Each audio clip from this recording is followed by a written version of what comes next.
Hey, everybody, this is Craig Garber. Welcome to Everyone Loves Guitar. We're going to show some love to the rhythm section today. I've got like a tremendous bass player, super cool guy, really funny guy, and a nice guy to talk to with Philip Bynoe.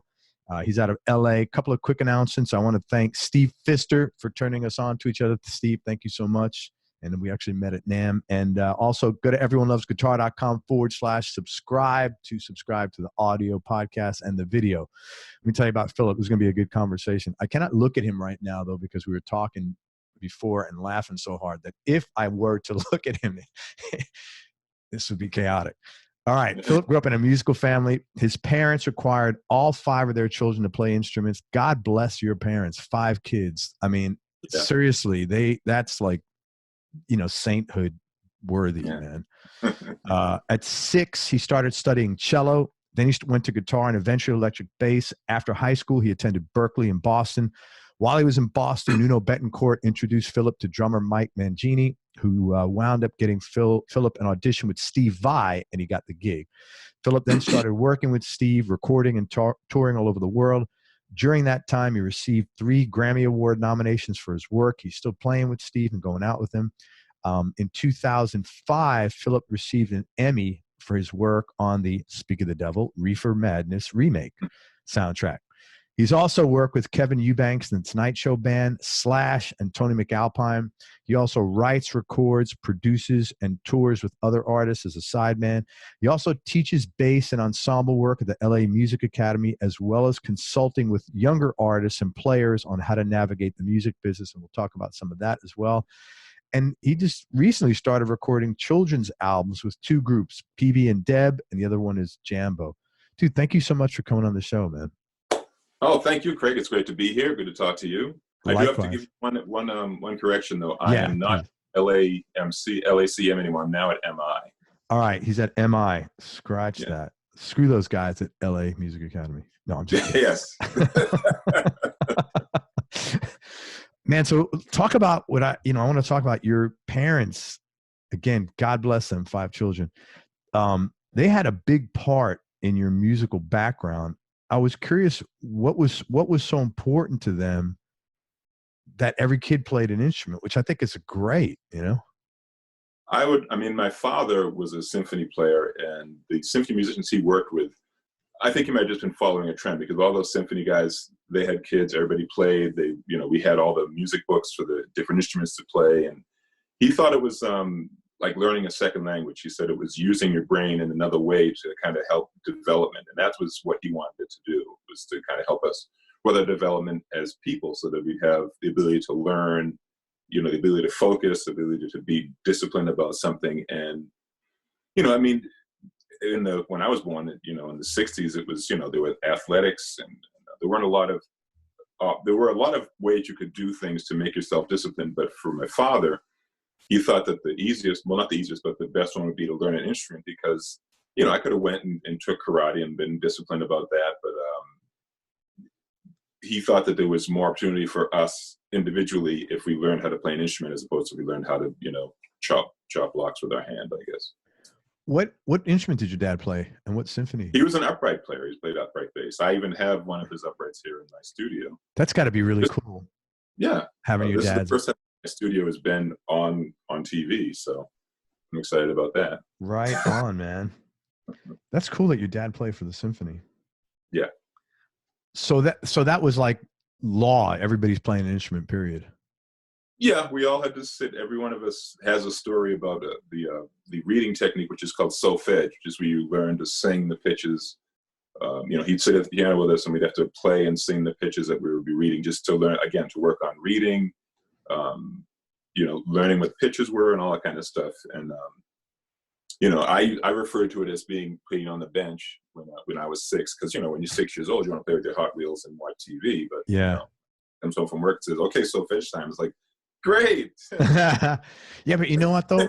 I think as a parent that's made a lot of mistakes and got a couple of things right, I think you are far better being too demanding of your kids I want to talk to you about the Bose S1, which is an amazing speaker for acoustic guitars that I've been playing lately. The S1 has two separate channels. It has one for your guitar and then another one for a microphone. And then there's a third channel you can use for a looper or for backing tracks that you could access by Bluetooth or through a 1/8 inch plug. And the S1s are also very easy to carry. It's got an easy to grab top handle and absolutely anyone can tote it around, and it's also rechargeable for up to 11 hours. The S1 was specifically designed to optimize the sound of your acoustic guitar on acoustic guitar gigs. The guitar and mic channels each have separate tone, volume, and reverb controls, and there's also a proprietary tone match switch which restores and optimizes the natural sound of your acoustic guitar, which, as you know, is typically the biggest problem with acoustic amps.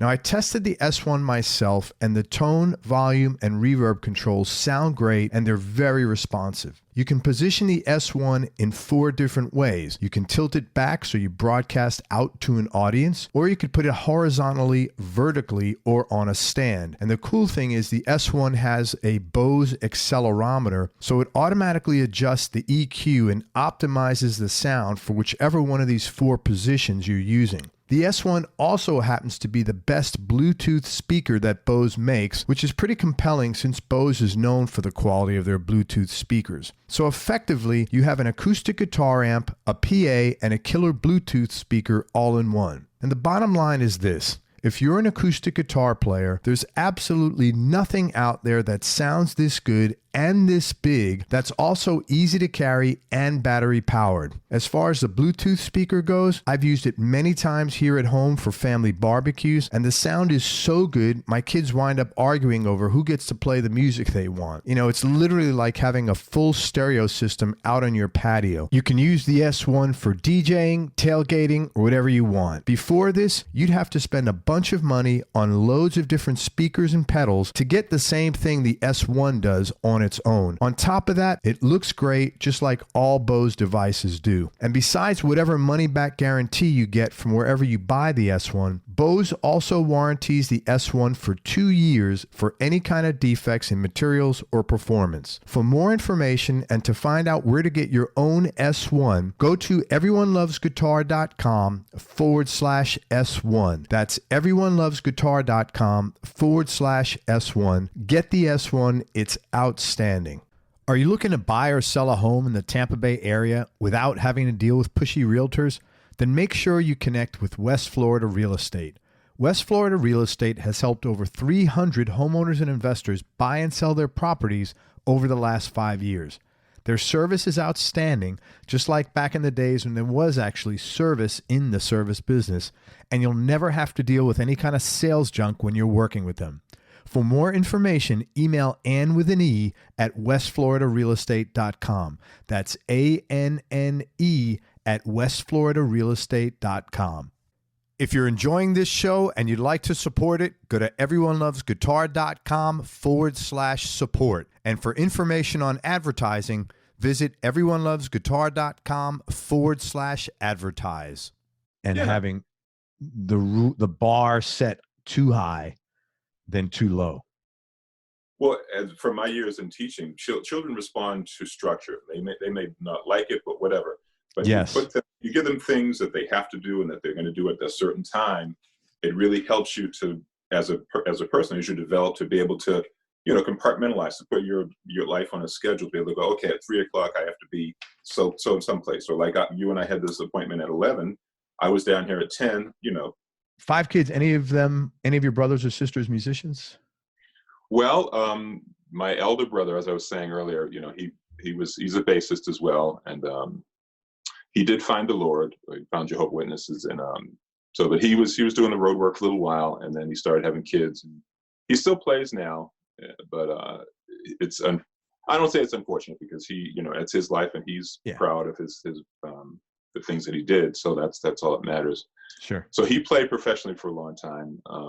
My sister above me, she's in the school system, and she was a violinist and a singer, and so she still sings and does teaches music in the schools, but music and drama and theater and whatnot. But as far as a profession, myself, my brother have done and can continue to do it as, a way to pay the bills.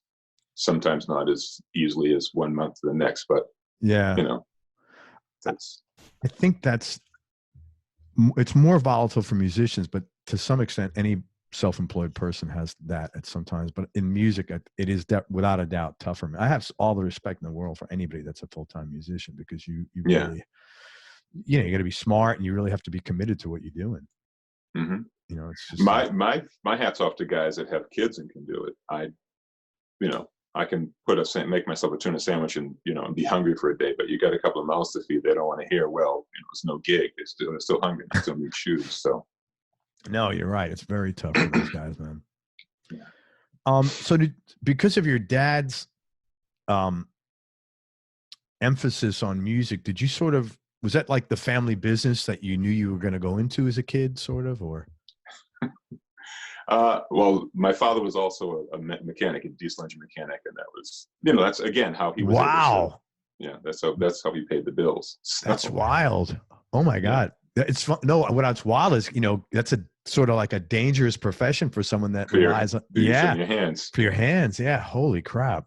Because he's working on big trucks, diesels. Wasn't like every car has a diesel, it's all big trucks. It was all, those cranes and all that kind of stuff. So he was very much, he said, yeah, it's a great profession. And we'd have conversations about different ways to make a living as a musician. But he said, it's important to have a career or something that you enjoy doing that people will always need. He said, people are always going to need to go to the bathroom, always going to need their car fixed, always going to need the houses, so I dabbled in auto body and, auto mechanics, tried my best at it. I always in the back of my mind wanted to be a musician. And like most musicians, I did construction and worked in retail and all the different jobs you can get that will allow you to continue to, to chase your dream. So. Is your dad still around? Unfortunately, no. Both parents passed in 2006. Oh man, I'm so sorry. Yeah. That's a really nice advice he gave you, though, man. Yeah, I like the idea of, when I'm in the school talking with college kids, it's a really fine line, especially now with the gig market, or I'm sorry, the gig economy and all that stuff, with Lyft and all these other kind of services that you can do to earn money. I think it's also important to know how to do something. Yeah, you got to know how to bang a nail. You got to know how to turn a wrench. You're a homeowner. You can't call a handyman every time. You got to. No. You shouldn't call a handyman every time. Yeah. Broke. So you went through several instruments. You started on cello, then guitar, and then bass. And it seems like once you found the bass, you felt at home. What about that spoke to you and made you feel so passionate? I would say that it was, I maybe because my father and brother both played it. And then the other reason is that at 11, I had a real bass and a real amp because of my father and brother. So in my small town, in 60 something, that was like having a golden goose. You have an amp and a bass, and we can all plug into it. Right. You're in the band. Okay. Yeah, that must have been a nice connection. I could see a father that, you and your dad really having a good bond over that. Yeah, as I still played cello, for many years. I wasn't taking lessons, but I was still playing. So at times we would, he and I would get together and play duets, or, just kind of play music together. It was a real bonding thing for he and I. But just, even if you're not playing together, I could just see like, hey man, we're into the same thing. It's exactly. Like you're in the club, you're in the circle, man. Yeah. I took it for granted because that's what we did. But I know a lot of friends of mine who have, father, son things, and like, I just wish I had something that I could connect with him on. Yeah. Or, he doesn't like this and I like that, or so. Yeah, I think it's great. Yeah. It gives you something to talk about other than, why aren't you doing this? So. So what was your first like music business thing, and like what was your first break, let's say? All right. Well, the funny thing about that word break is that when something good happens for you, that seems to be the big thing. Like when I was a senior in high school, there was a band that I played with, this band called Sound Investment, and they were guys that I played with back when I was, 11 or 12, some of the guys that they were older, and they were at Berklee, and they had this band that would go to, I was from Boston, they would go to Connecticut and play at the naval, what was it, the sub base in Enfield, Connecticut. So we would go and play the different, the soldier bar, the officer bar, the this, the that. They'd have different events all around the military academy when we would get to go and play these different things. So every weekend when I was in high school for a good, I don't know, 6-7 months, I was going out, get in the car on Saturday morning, drive to Connecticut and play a gig or two, and then come back the next day. And, I had, a couple $100 in my pocket at 17 or 16, 17 years old. I'm like, oh Christ, this is easy. I don't need to do anything else. Yeah. Right. Yeah. Especially when you got no bills at that age. It's exactly. Wow.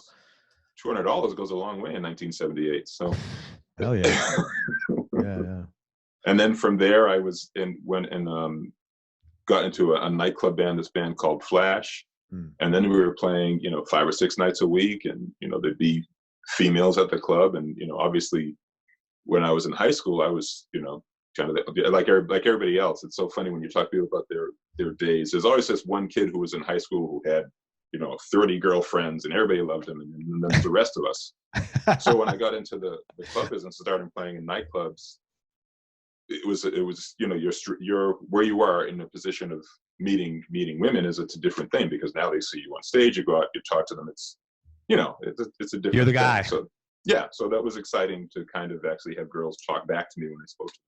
That's cool. Were you shy as a kid? Because you're such a, like, your spirit is like, and maybe you weren't always like that, but you're very nice, and I would imagine you have no problem talking to women. Yeah, or women would be attracted to that. Yeah, my wife says that I'm an introvert. I'm introvert, extrovert, because I'll go up and talk to anybody, but I'll only talk to you about what you're doing. I don't talk about myself, because I'm so humble. No, but most of it. But I think that's more normal. Like, I'm always curious, like with someone, like I don't have any desire to, like, hey man, check what I'm doing. Right. Yeah. Hey, we just met. Listen to this good shit I got going on. That's kind of weird. Right. Oh, okay, I mean, mostly that's more normal. Like, I would. Okay. Well then. Yeah. No, I think that's. No, I mean, imagine like this show, for example. I said, hey, Philip, how you doing? And today we're going to talk about, and I listed 5 things that have nothing to do with you. And they're all be like, God. I mean, even though it's a show, but it's kind of like reality. I mean, isn't that what you want? You want to find out about. To me, anyway. I mean, okay, so then I'm normal. Yeah, man, you're totally normal. Yeah, man. Good. All right. Dude, we got to start a club. Yeah, normal people. Plus the other thing we talked about earlier. Yeah. Support group. Yes. All right. So, okay. So your first break was being in this band in Sound Investment and then Flash, basically, getting all those gigs. Okay, very cool. Mm-hmm. Did you where was Flash playing in clubs? Mostly in Connecticut, or the whole? No, it was in the New England area. We'd go, Boston, Cape Cod, all the way up to Albany, New York, and we never did the whole out into the drive out in the van for 3 weeks and play all over the place. And I enjoyed being in Boston and playing in the clubs and whatnot. It would have been nice to have gone to these other cities at that time, because it was, again, like you had just said, 20 years old. What do I have to? I'm really not accountable for anything other than keeping myself alive. So yeah. But it was that was, and it also was an opportunity for me playing, 4 or 5 hours a night, 5 to 7 nights a week. I really was able to work on, being consistent with my playing. Really worked on my tone. Was able to afford to go out and maybe buy a piece of gear that I wouldn't have normally been able to, because I had steady income, and was able to make the sacrifices. Of course, is that I'm not able to do other gigs because I'm always playing, but the fact that I was always playing helped me to become a better, more consistent musician, I think. And I think that young musicians today don't get that opportunity, because gone are the days of the club when the clubs would have, the same band in for 2 or 3 weeks at a time for 5 nights. And, we'd go and we'd play and we'd rehearse during the day at the club and learn songs. And, you really kind of got a real experience of kind of professional life as a musician, short of, writing out charts and everything. But it was the idea of having to learn songs, having to put it, learn the show must go on, all those things that people tell you, you can't take your anger on stage, and all these little lessons that you don't think much about until you don't have an opportunity to try them. Yeah. I was lucky to to be able to get in the band and be angry at somebody in the band. I have to go up on stage and not act like I wasn't angry at them. Yeah, that's right. Those are little things you're not aware of at the time, but later on they'll fall into place, I'm sure. Yeah. Now I'm finally hearing some of your Boston accent, man. Ah. Finally, a couple of things. That's good. All right, so I'm going to talk about some of the artists that you've worked with, and if you could talk about how you got connected with them and any kind of cool or interesting stories. So Vai, you've been with him a long time. I think your bio said Nuno introduced you guys, but maybe talk about how you met Nuno or how that process went, and any kind of cooler, interesting stories about working with Steve. Okay, well, the whole backstory of the Vai thing. So I went to high school with Gary Sharon, who's a singer of Extreme. Yeah, I remember that guy. And we would play little bits of here and there, but again, I was playing in the club every night, so I didn't really have an opportunity to really foster a musical friendship with him as much as I may have liked. He has his band. For Van Halen? Yes, we could have a whole show on just how many times that guy has been struck by lightning. He has that More Than Words hit record and Wholehearted, and then from there gets a pile of money as tall as a skyscraper to go do the Van Halen thing, and gets to go out and do that and be. And I mean, we have to say that they're probably one of the greatest American rock bands. Yeah. I'm not ashamed to say it. And, my friend was the lead singer for that band. People said that he was like the third wife, but I don't care. He had the gig. Hey man, laugh all the way to the bank. That's what I say, Yeah, absolutely. So I knew Gary, and I would go see Extreme, and I got to meet Nuno through that. And, Gary would always talk about, that I was a really great musician and whatnot. And before Extreme really broke, Nuno was going to we used to do, everybody plays with everybody in any small town. Every music community is the same. It's a small town. So he was doing a thing where he wanted to try some other songwriting ideas that he had for instrumental songs. So he had myself, Mike Mangini, who's the drummer with Dream Theater now. And that's actually, I got the connection to Vai. And then there was another guitar player whose name escapes me. His first name is Paul, and I know that when people hear this, he's going to call me up and say, "You didn't say my full name," and I'm sorry, I can't. Wasn't Paul Gilbert? Yeah. I think it was McCartney something. Paul McCartney. No, I can't. Bass player. But so we'll just say Paul. I'm sorry, I can't. Your name isn't coming to me right now. But so he was the guitar player in the band. So I go and we're going to jam, and Michael and I hit it off. We became, kind of friends pretty quickly because, he's a drummer and I was a bass player and whatnot. Yeah. So, we that kind of fizzled away because the Extreme band started to get, a lot more work, it started to kind of roll for them. So that thing went on the back burner. But, excuse me, Mike was in another band with a guy named Rick Berlin, and they were making some changes in players, and he mentioned that, he knew this guy as a bass player. We should have him audition. And I will say this to all the musicians out there that are listening: you make the most. You'll get so much further with recommendations from friends than you will from going on auditions and learn and doing YouTube clips and all that kind of stuff. So I said it because who cares? But no, man. I think that's really important because a lot of people. This is a different world, and because people grew up with.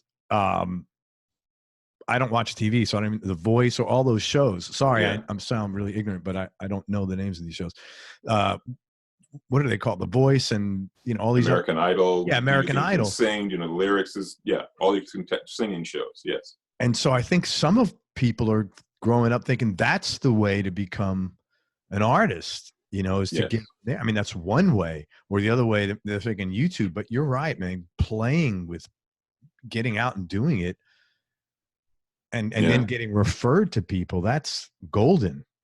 Yeah, because you can't fake a reference. No. So I get auditioned for this band called Rick Berlin in Boston. He was kind of a Boston institution. I was lucky to play with a few of the institutions in Boston. So he and I played together in that band for a number of years. We, recorded a bunch, the the regular original band thing. You know, you record, you get management. It looks like it's going to happen, and then it ends up not happening. So, again, we we maintained a friendship. He went on to do some other things.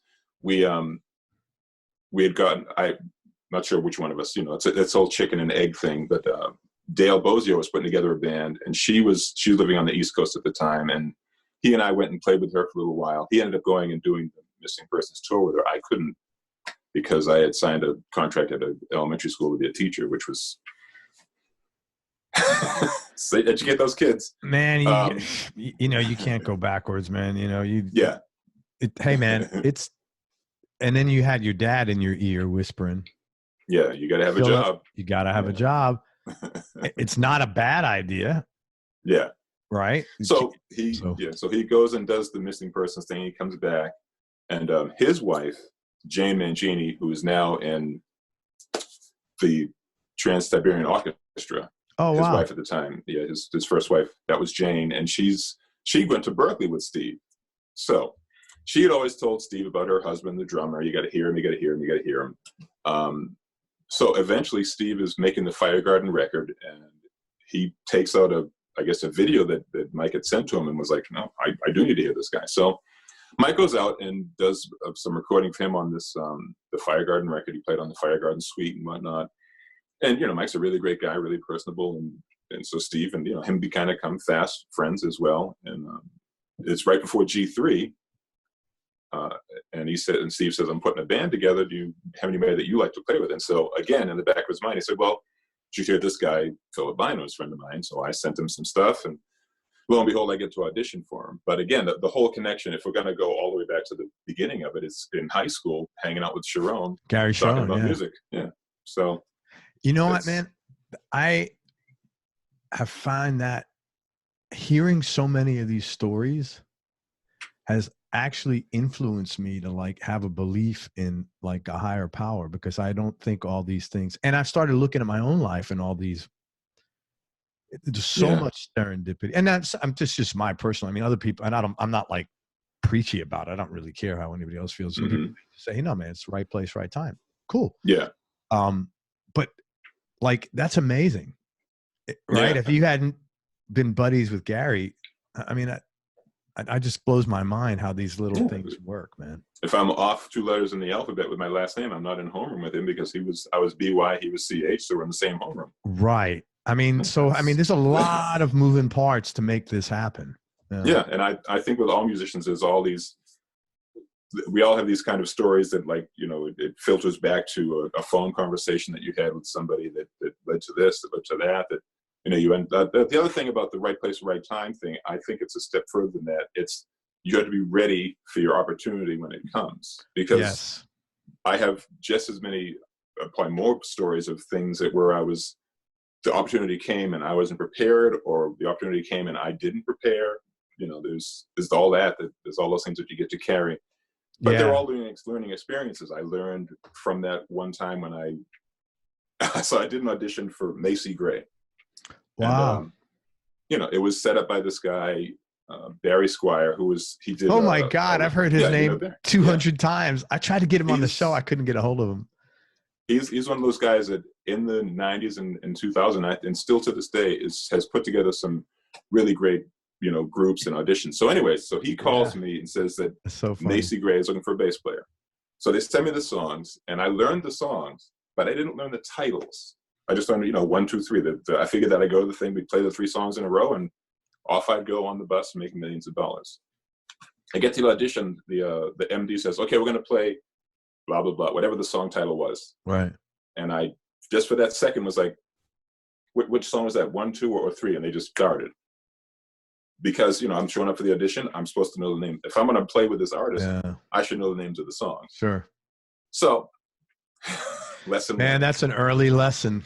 That's tuition. Think, that's tuition. I know. Yeah, it sounds. I mean, and again, I kid, my wife would always make fun of me, because I still will.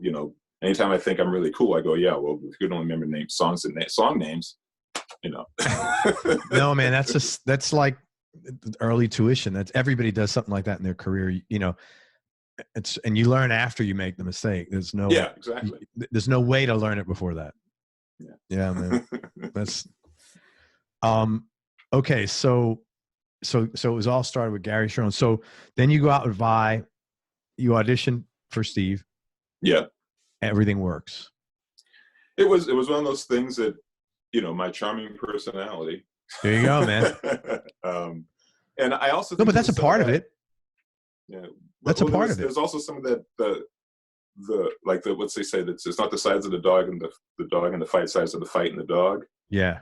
The other guys the guy that I auditioned against was Brian Beller, and at the time he was probably a little younger, and he's gone on to do great things as a musician, and he was doing great things. He was playing with Mike Keneally and Beer for Dolphins at the time, and it was kind of between him and I, and maybe I needed a little bit more than him. Yeah. And that's how not like thirsty, like I need this, but it was one of those things that the opportunity met the preparation. Yeah. Because I had time to learn the songs, and when I went in, I learned, because Michael was definitely doing the gig, so I learned the catalog with him because we were both in town, and Steve was on the West Coast, so there wasn't really an opportunity for him to play all the songs all the time. So by chance, I walk into the audition, and Steve says, "Well, what songs do you know?" And I said, "Well, it's easier for me to give you a list of the ones that I don't know." Wow, that's pretty. That's inspiring for the artist, man. Yeah, that's like, instead of saying, "Oh, I only know the songs by number," well, I wouldn't have gotten the gig. But yeah, you could have said, "I know like 5, 6, and 7." And yeah. So wow, that's cool. Learning his music on your own is not easy. No, it wasn't. You must have done some serious shedding. I did. I was, for me, writing, kind of like listening to things, writing them down, it really puts them in my memory. So I wasn't making the best of charts, but I was, writing out the things to the best I could. And I picked up a transcription book for, what was it? For one of his records. The audition piece was Kill the Guy with the Ball, which is one of those really out songs by him. And then, other various things. But I got the transcription, so I learned it exactly what it was. That was a real help. But the other songs, I would just, kind of write them out to the best of my ability. And once I was on, and the funniest thing about that is that getting the gig for Steve wasn't the hardest thing. The hardest thing was then having to go and kind of, okay, well, in this one bar, this rhythm is a 7 over something, as opposed to a 6-note thing, which you think it would be. So, having to, and then I did the first gig we did before G3 was an orchestra gig, where we were at the Eastman Philharmonic, I believe it was. It might have been the Eastman College, like up in Rochester. Is that in Rochester or something? Yes. So it was an orchestra gig with his songs written out for a concert band, for an orchestra, and he's one that it's an interesting thing with musicians, whereas, because I'll do it myself. I'm sitting here playing something, I've been playing it for weeks, and I think, oh, this is easy. And then I'll go to somebody else and say, here, we're just going to do this. It's easy. It's blah, blah, blah, blah, blah. But I'm forgetting that I've spent 2 weeks working out the fingering and making it so I can just play it like that, which is kind of what he does. He sat and transcribed all these orchestra pieces out, and was like, I'll just give you guys the music the day before, and you can run it. And I had a little 9-year-old scream to myself, and well, yeah, but that's normal, man. I mean, so that was the first of many times, and he would give us challenges that you weren't expecting. What year was that when you first hooked up with Steve? I first started playing with him in '96. Man, so you've had a 25-year relationship with him. Yeah, I got the gig when I was 11. Right on, man. There you go. I'll sell that. Man, that's really amazing. That doesn't happen very often, where you have a relationship in any business. And like all things, I was in 2000, after we had finished the Ultrazone tour. Maybe a year or so after that, he was retooling his band again and wanted to run some auditions. I went and auditioned some drummers with him and whatnot. And I'm thinking, it's like one of those scenes, one of those comedy movies where I'm thinking, I'm going to be going back out on tour. I don't need to do this. And I was like, F them. And I don't want to do that. And Billy Sheehan came off the road from Mr. Big. Yeah. And, Billy and Steve are old friends. And he said, and he happened to call Steve. So what are you doing? Oh, I'm going to go out and do some dates. Oh, wow, that'd be great. And next thing you know, I'm not going out on the dates. So when that happened, so if you're comfortable, if you're not, I can edit this, but how does that, I'm not going to ask you how did Steve present that. How, the first time that happens to you, how do you react to that? Or like, what's going through your mind? Because it's got to be difficult the first time. I'm not saying, it's got to be difficult every time, but your reaction to it first time is going to be difficult. Yeah. Well, I mean, we're nobody's kids here. We've all been, kicked out of things, before that. So it doesn't prepare you for something like that. I mean, thinking that I'm going to be going back out on another tour. And it's, something it's helping me to really build my career. The sad part is that a lot of these things, and after the story that what happened to me, which was that I got a message on my answering machine from management that said that Steve was going to go with a different bassist and you're not going to be on it. I had figured, well, geez, I had done 2 tours with him, been with him for, 4 years and change. I would at least deserve, an actual phone call or face-to-face something. But I know guys who would get fired on the bus and get dropped off, in the middle of nowhere with just, well, we're done with you. And, goodbye. There are so many stories that are so much worse than being kicked out of a band on an answering machine. But there are plenty of guys who've had that happen. Bad news is hard to give to anybody. And, looking back on it, as we said, looking back in hindsight, it's a tough call to make. So, you get the machine, you leave it on the machine. It's easier. So as far as how I took it, I was hurt at first, but immediately when I started telling people what happened, they were like, oh yeah, that's too bad, but you should hear the story about so-and-so, and then I heard the story of the guy who was out on the road and the leader of the band just, he'd had enough, and they pulled the bus over it, because usually when you're on a bus tour, they make stops different times of the night so you can get out, go to the bathroom or get some snacks, whatever. They stopped and they pulled him out of his bed. He said, oh, what's going on? And all of his stuff is at the oh my God, the stop that they're at, and saying, well, we're done with you. You fucked up for the last time. You're gone. And that's like, well, where am I? First of all. Yeah, that's a little inhumane, man. You got to at least bring him to a train station or a bus stop or something, man. Like, that's the game. Because that was where the new guy they were going to hire was going to meet them, so they couldn't take him somewhere else because it would have been a lot more. I think it would have been even worse if he had woke up on the bus and there's a guy sitting there and said, like, aren't you a bass player? Yeah. Wait a minute, but yeah, man, you're in my bunk. Yeah, and then you get that ejection seat from the from that's the cartoons. Yeah. But so but you were back with Steve. You've been on and off then for that whole time. Yeah. So it was just for this particular, that's always tough to swallow. Looking back, you could understand it, and you're older and wiser. Yeah. But those are tough things. That's like when your girlfriend tells you, "Hey, man, we're done. Out. Click." Yeah. It's like that. Right. Friend. Yeah. Hey, right. That's like kind of like that, man. Wow, man. And the reason I got back was so he goes and does the things does a few years with Billy, and Billy, of course, is a very successful, very busy musician. And during a downtime, I think something else opened up for him, and he went and did that and couldn't come back to the Vai thing. And then, of course, Brian Beller, who I had auditioned with, Steve ended up giving him a try because he had liked both of us, but went with it was that Eeny Meeny Miny Mo, I guess. He decided to go with me in '96, and then opportunity came and he got to do some dates with Brian. Now, so here's the trick, here's the twist. Brian's out doing the dates with him, and I don't know if you heard of that show Metalocalypse, the heavy metal cartoon. No, that's right. You don't watch TV. It is I don't really watch funny. TV. Is it after 1970, Philip? Yes, it's. Yeah, I don't know. Sorry. So this guy Derek Smalls. That guy I know. I know him. No, not from Monty Python. Not from Spinal Tap. Spinal Tap. Yeah. Same name. Derek. Oh, like a legit guy called Derek Small. And, wow.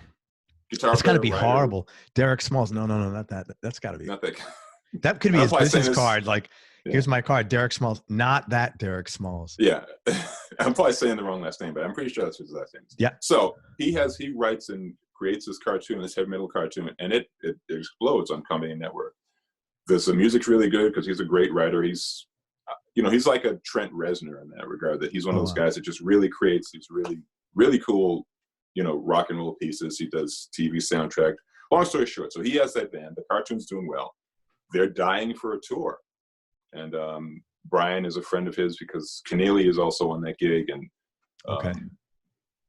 you want to play with your friends. And he had an opportunity to go and play this gig, which was going to probably pay quite a bit more than Steve's thing. So he wanted to get out of the Vai tour and go on to this other thing. Now I know the book, so I'm somebody he could call and do 2 rehearsals with, and I'd be up to speed. Right. So it was, Steve was like in a little bit of an odd situation where Brian wanted to go, and he had hired Brian, and then and long story short, I ended up getting back and going out and finishing this tour with them in 2007, and then 2011 or 12, he starts doing G3 again. Brian is out with Metalocalypse, and here I am. There you go. I'll do it. Yeah. So now that's what I've been going on ever since. Yeah, you've been playing with them ever since. Right on, man. Thank you. That was a great story. Course. Thanks for sharing it, man. What's the funniest thing that happened? Funny story from being out with Vi. Not necessarily to do with Steve, just anything. Well, I don't know. We played in Dallas, so that's the first G3. We're out, we're doing the thing. Everything is great. We played the Concord Pavilion. We're playing all these really great venues. Played the Hollywood Bowl. I got to play a lot of the venues that I had on not necessarily on my bucket list, but it was really good to play. We played Giant Stadium. We played the back third of it. That's really cool. Yeah. And, a lot of these really cool venues. So we're in Dallas at this one place, and it's this big giant barn that they've converted, they've converted into a concert venue. So it's, I don't know, 5,000-6,000 people, something like that. And we're getting ready to go on. And the way that we get to go on is that they play this intro thing, and we, run out on the black stage to get our instruments so that when the lights come up, oh, there they are. So we're going, and I'm the first guy because I'm on the far side of the stage. So I run up, and I happen to trip on some cables, and I took a full-on Bob Orr Stanley Cup winning fall. And I'm not the smallest guy in the room, so I made a good sound when I made connection with the crowd. Well, you're like 6'3", 6'4", aren't you? No, it's just 6 foot, but I got a couple 100 pounds on me. So it's pitch black. So all the people in the audience in the front here is pow, and then they, the lights come up, and I'm standing there like, I hope I didn't. I'm thinking that I bang my head and I've got like a giant black eye or something, but. Since I'm a black guy, you couldn't really tell. But, so that's one of the things that happened. Were you okay? Were you okay, or did you get like? Yeah, that was. I mean, I was in my 30s, so I just popped back up and started playing. I mean, if I did that now, I got to lay down. Yeah, yeah. Oh, but you're in good shape, man. You must work out or something, right? I was doing a very serious yoga practice, 4 or 5 times a week. So, but on the road, you have to take your workout with you. So we'd be doing calisthenics and. They always made fun of myself. But again, Michael and I were, now you must work out now. Sorry, but I'm talking about now you probably do something, right? You're in really good shape. Well, for a 300-year-old man, I can take a deep breath. Me and you both. Yeah. No, but it makes a difference because you can do things when you're in shape that you can't when you're used to exercising. Yeah. That you can't, that people who aren't can't do. And if you do take a fall, your recovery time is going to be a lot quicker than somebody who doesn't even drive by a gym is going to be. Yeah. Well, the adrenaline, all those kind of things play into it. Yeah. So it was the fact that I fell and didn't, because if I had fallen and messed up my hand or my arm, that would have been really bad. So I just fell and felt embarrassed. Yeah, But that was the extent of the damage. Yeah. The pride. I get you. Yeah. How about Tony MacAlpine? Yeah, I played with Tony in a band called Planet X, and I always have backstories on these things. So Derek Sherinian, who was in Dream Theater, was putting together this band. Planet X, and he had himself, Virgil, Tony. They made the record. They were, they used Tom Kennedy on bass for some stuff. They used some really great bass players, but nobody jumped out to be like, okay, I want to be part of this thing as well. And so Derek called Mike Mangini. Geez, he should have been my agent. Mangini's been been a hub. That always what though? Every musician, sideman specifically, has a guy that typically has done this throughout his or her career because they're buddies and they just work well together chemistry wise, and the person's a good person and a good player, and it's just that happens in every genre. Yeah, that's very true. It's nice to have people on your side. I have a lot of good allies that I can certainly tell you other stories about. But so this one, and actually Michael wasn't doing the gig, Virgil was doing drums. So they were just looking for a guy that could play, in odd meter and kind of, learn these songs, these giant masterpieces that Derek had written. And I went down, auditioned, and managed to get on the gig with them. And Tony was on the gig, so we became friends in that regard, playing. And we went and we played around Los Angeles, played the Baked Potatoes, and played this and whatnot. And again, just as that record was starting to pick up steam, I ended up going out with Steve. So that's why after that I wasn't able to, because I got Rufus Philpott and a couple other different guys that have been doing that gig. Mm-hmm. But again, from that, there was a thing with Tony and Virgil and myself that we did was just a power trio thing. And we went over to Europe and played a bunch of Virgil and Tony songs, because they have, Virgil and Tony both write that, that majestic kind of prog rock, instrumental prog rock. And went out and did some dates with them with that. And, then there were other projects that we would try to get involved in together. And, it's kind of cool to have a fellow musician of color there. I said that. Yeah. That you can kind of play this kind of rock stuff where there's a lot of musicians in the music game that's not really a thing. It's like, oh well, it is a thing for people on the outside to think, oh well, these black guys are playing. I was playing with this band called Warlord, and we went out and did some shows, and it was you play the bass part right, you keep the gig, and the fans of them were concerned that I'd be too funky.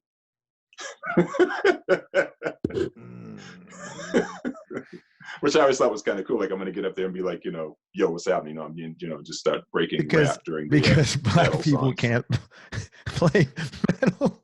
Well, we can't play metal. We can't play ice hockey. Oh my God, are you really? Oh yeah, that's pretty funny, man. Yeah, but but my history was, Vai and all you've done is, that's pretty. You'd be too funky. I'd like to play with, I do work with a guy named Dorian Hawley, who's Michael Jackson's, I guess, lead background vocalist, and I've played with him and done many, R&B and soul and all that kind of stuff in that regard, because again, you're playing with those guys, you're in that group. Do you remember Caleb Quay from Elton John's band? What was his instrument? He was Elton's first guitar player before Davy Johnson. He was a black guy. Okay. I had him on the show a couple of weeks ago, and one of the things I remember was looking at the album covers and saying, oh my God, this is so cool. There's a black dude playing. You never saw that. No, I didn't even know that was the case. Yeah, back in the early 70s. Yeah. That is, but that's really funny though. They thought you'd be too funky. Your whole career, all you've done is play like prog, jazz, stuff. Yeah. Plus, you're a trained musician, man. You could probably play anything, including classical, blues, and that's quite fun. But I would, I'd get up if there was an opportunity to play something funky. I would. Because you want to play something funky, not because you can't play anything else. So that was the funny thing about doing that. But yeah, the Tony stories. He was a good guy to travel with. Funny, just like most musicians. We get past the the veneer of it's rock guitar, lead playing rock god, but he's a classically trained concert pianist. I'm sure you probably know that. He was a competition. No, I didn't know pianist. That. Oh my God! Yeah, really? He's like high end pianist. Like, I didn't know that. Plays, that's awesome. Rachmaninoff, all these kind of like wild piano suites, and then we'll sit and play guitar, just as fast as anybody you can think of. But yeah, he's. Talk about classically trained. He was a competition winning competition, pianist. I did not know that. That's really cool. That's really hard too. It's hard to be excellent at one thing. Yeah. To be excellent at two things, I mean, that's very rare. The odds of it's logarithmically against that happening. Yeah, you would think that, because I guess he played guitar on his own, but studied piano and went to college for that. He's a real force on both instruments. How did you hook up with Slash? So with so now that's a Vai connection, because on the Vai band we'd have he has his guy is Thomas Nordic, who's his guitar tech. He's known him since he was in Zappa. Why do I know that name, Thomas Nordic? He's a musician as well, maybe? No, he's a guitarist, but he's one of those guys that will do, like he did the guy from Duran Duran, and he's one of those guys that every guitar player would like to have him as their tech. Okay. And Steve's lucky to have him. So this one particular bit of touring, Thomas had to go out and do some dates with Duran Duran, and so we had a guy named Buddy Blaze on the who was doing guitars for Steve. That's but he's a great name. Luthier. Yeah, he's great guitar builder, great tech. Also did work with Slash. So we finished the tour. We've become friends because you ride around the bus for 18 hours a day. You got to talk to somebody.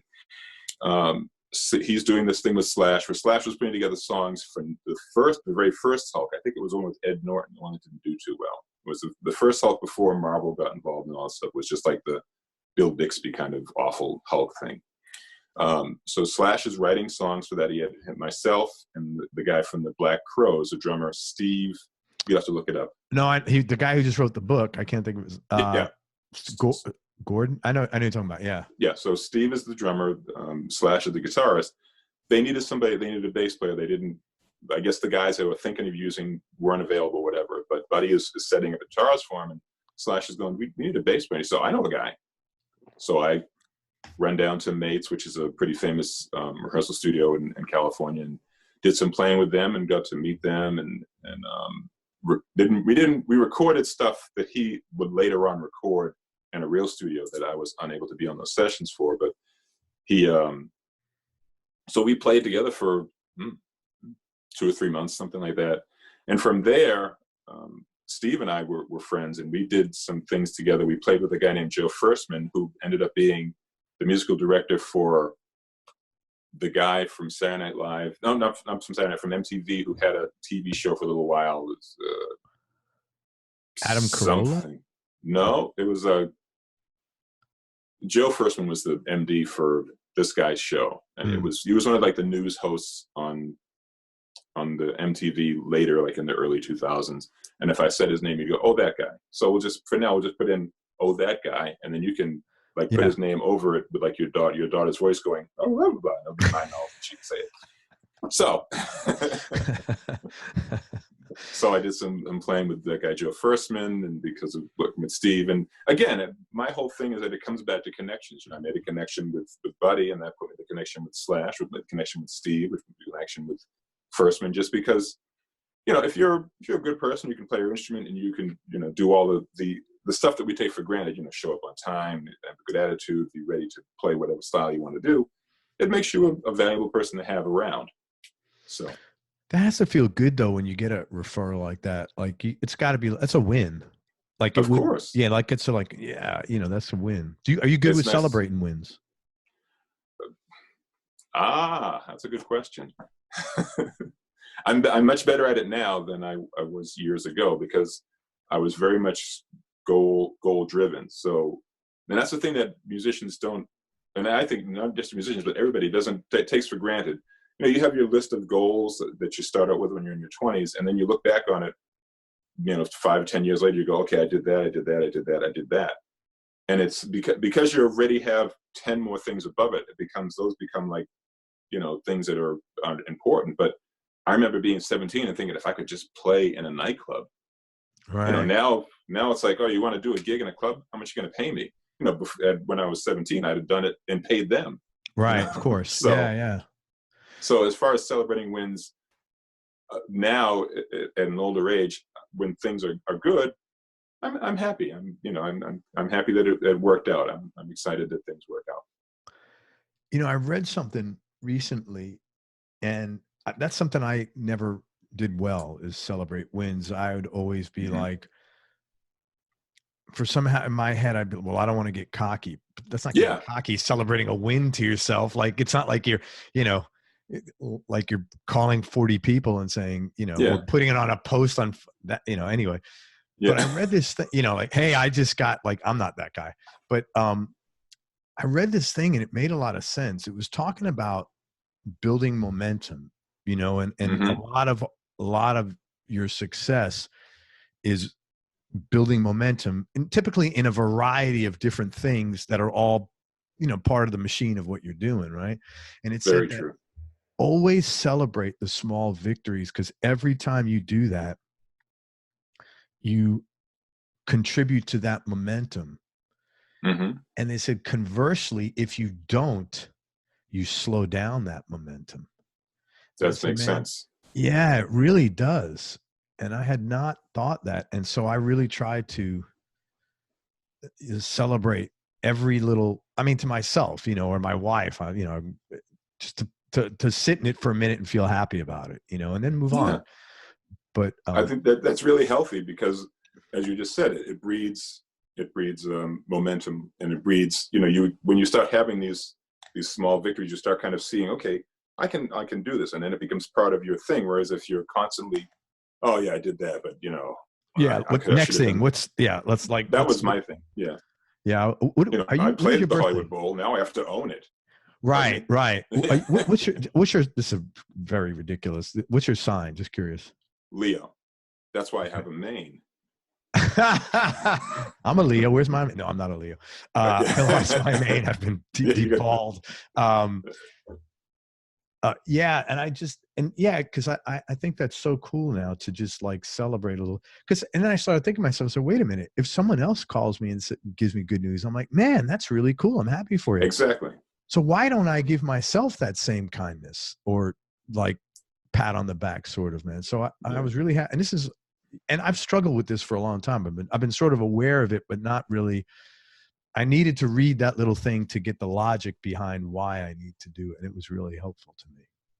Well, I'll tell you, it's funny that we're having this conversation, because a few nights ago I was laying in bed and I'm thinking I should start appreciating how I play as much as I appreciate how others play, because I'll go and see somebody and they'll play and I'll be like, this is so great. And it always is. If I go see Victor Wooten, it's hard to pick my bass back up again. But when I go and see different guys and they're playing, it's great, different instruments, whatever. I'm always happy to tell them how great they are, because it's the truth. You see somebody that's playing really well, you want to tell them. But to say it to myself, like if I'm playing a show and this is a habit that I have to break. If I'm playing a show and I miss a note or went to the chorus when they didn't go before, but recover very quickly, because as musicians, the whole thing is the gymnast act of trying to make it sound to people in the audience like meant to do that. Yeah, it's only a mistake if the next note is a mistake. Yeah, exactly. So, but I'll do that, and then 3 days later I'll be like, oh, I fucking missed the chorus on that song. But I played the rest of the night perfectly, but I missed the chorus on that one song. So I'm not thinking about the fact that the recovery after, or that I didn't miss anything else. It's that thing. I know. And it's very you have to let yourself off the rope for it. It's very tough. And I think it's really important. Again, as the same as you, as I'm getting older, I'm realizing I'm realizing more that how you do really program yourself, and whatever you think is what's going to happen and how you're going to feel, Yeah. And that's very true. Sort of trying to be more in the moment of not worrying about what I did yesterday, just like appreciating it, but it's hard when you haven't done that for 50 something years. Well, so here's a Vai connection for that. There's a guy named Eckhart Tolle who wrote the book. Power of Now. Yeah, the book Power of Now. And then there's Abraham Hicks, and there's a few others that are really on the kind of the cutting edge of the whole self-discovery and the being in the moment of being here, as opposed to thinking about what I should have been doing or what I'm supposed to be doing. Because the only moment that really is right now. You and I are having this conversation right now. Yeah. I can, after we finish, I can then think back and say, oh, I was stuttering. Oh, I shouldn't have had to clear my throat. I should have had water. I can think of all the things that I should have done. Rather than do that, I'm just going to be here now with you, and let's have the, let's have the thing happen, and then it'll just happen. And then that's kind of how life is. It just kind of happens, and you're thinking about what happened in the past or what's going to happen in the future doesn't really happen, because 10 minutes from now there could be an earthquake, and we have to change the interview. Yeah, I can't be worried about, okay, I know question 7 is going to be a tricky one because I have to talk. There might be some nudity. I can't think about that. I just be here. So you know what helped me do that? I've only been playing guitar 4 years.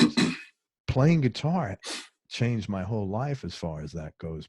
I played instruments as a kid. I played saxophone, and I was pretty successful, but I always wanted to play guitar. And something happened when I was playing. I was like, man, I've got to be here.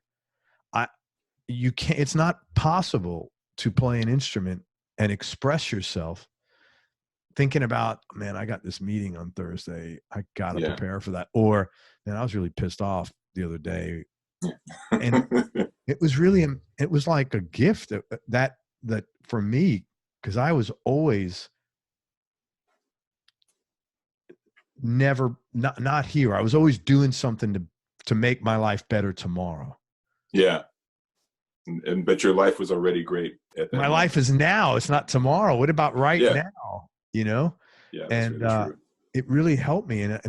And fortunately, I'm when I get onto something, I'm able to like change pretty quickly. Like, so for me, sort of like, not with everything, but a lot of things, like having an awareness is like really having a reason why I need to do something helps me a lot.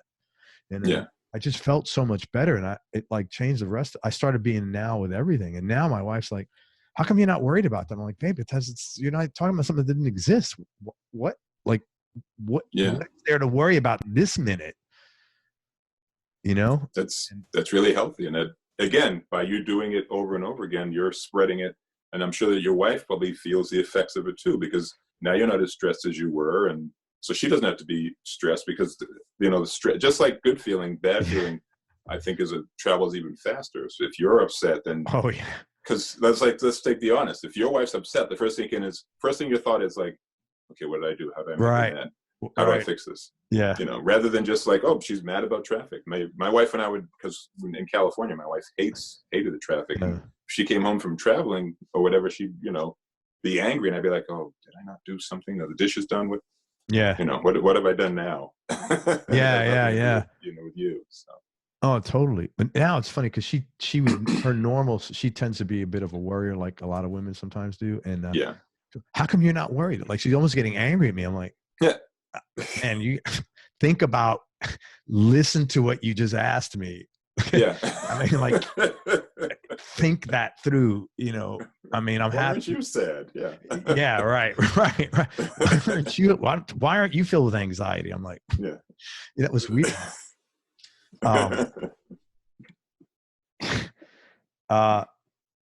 Okay. Tonight Show, man. What was that all about? Again, Kevin, here's another long story. When I was, 8 or 9, on Friday nights, I'd be able to stay up later with my parents and maybe watch Johnny Carson or whatever the show, the late night show.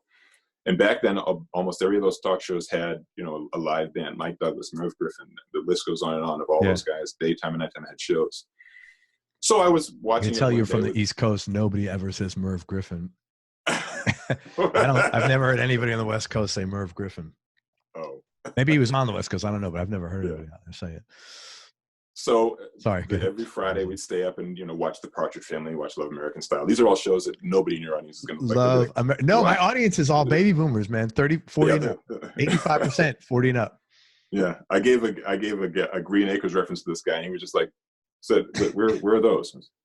Anyways, so I would watch The Tonight Show with my dad and mom, staying up at night and have a little bit of snack or whatever, and he would say, "That must have been really fun, like the whole family, like 7 people hanging out." That had not all of us. As I told you, I'm the youngest, so by the time I was that age, everybody else was out dating and doing stuff. So I was sitting there watching the show. My father turned to me one time and said, "If you're going to be in the business, music business, that's the chair to sit on," because he was an orchestra guy, and he always talked about music as being chairs. So he'd say, if you can get yourself on to sit on that chair and have a gig, then you really get something, because you're playing, those guys are playing 5 nights a week. They're getting residuals. Every time the show airs, they get paid, so on and so forth and so on. So that became kind of on my goal list to have this night show gig. So I kind of started thinking, as I got older and started playing and was doing things, I'd think, okay, well, how am I gonna do that? So I came up with this plan that I would, go out and do this and do that. I'm not going to tell you the whole plan, but long story short, I'm a friend of mine, again, this guy, Robert Shahian. He is a friend of, he's the organist. He was the organist for the Boston Bruins and for the New Jersey Devils. He was a stadium organist.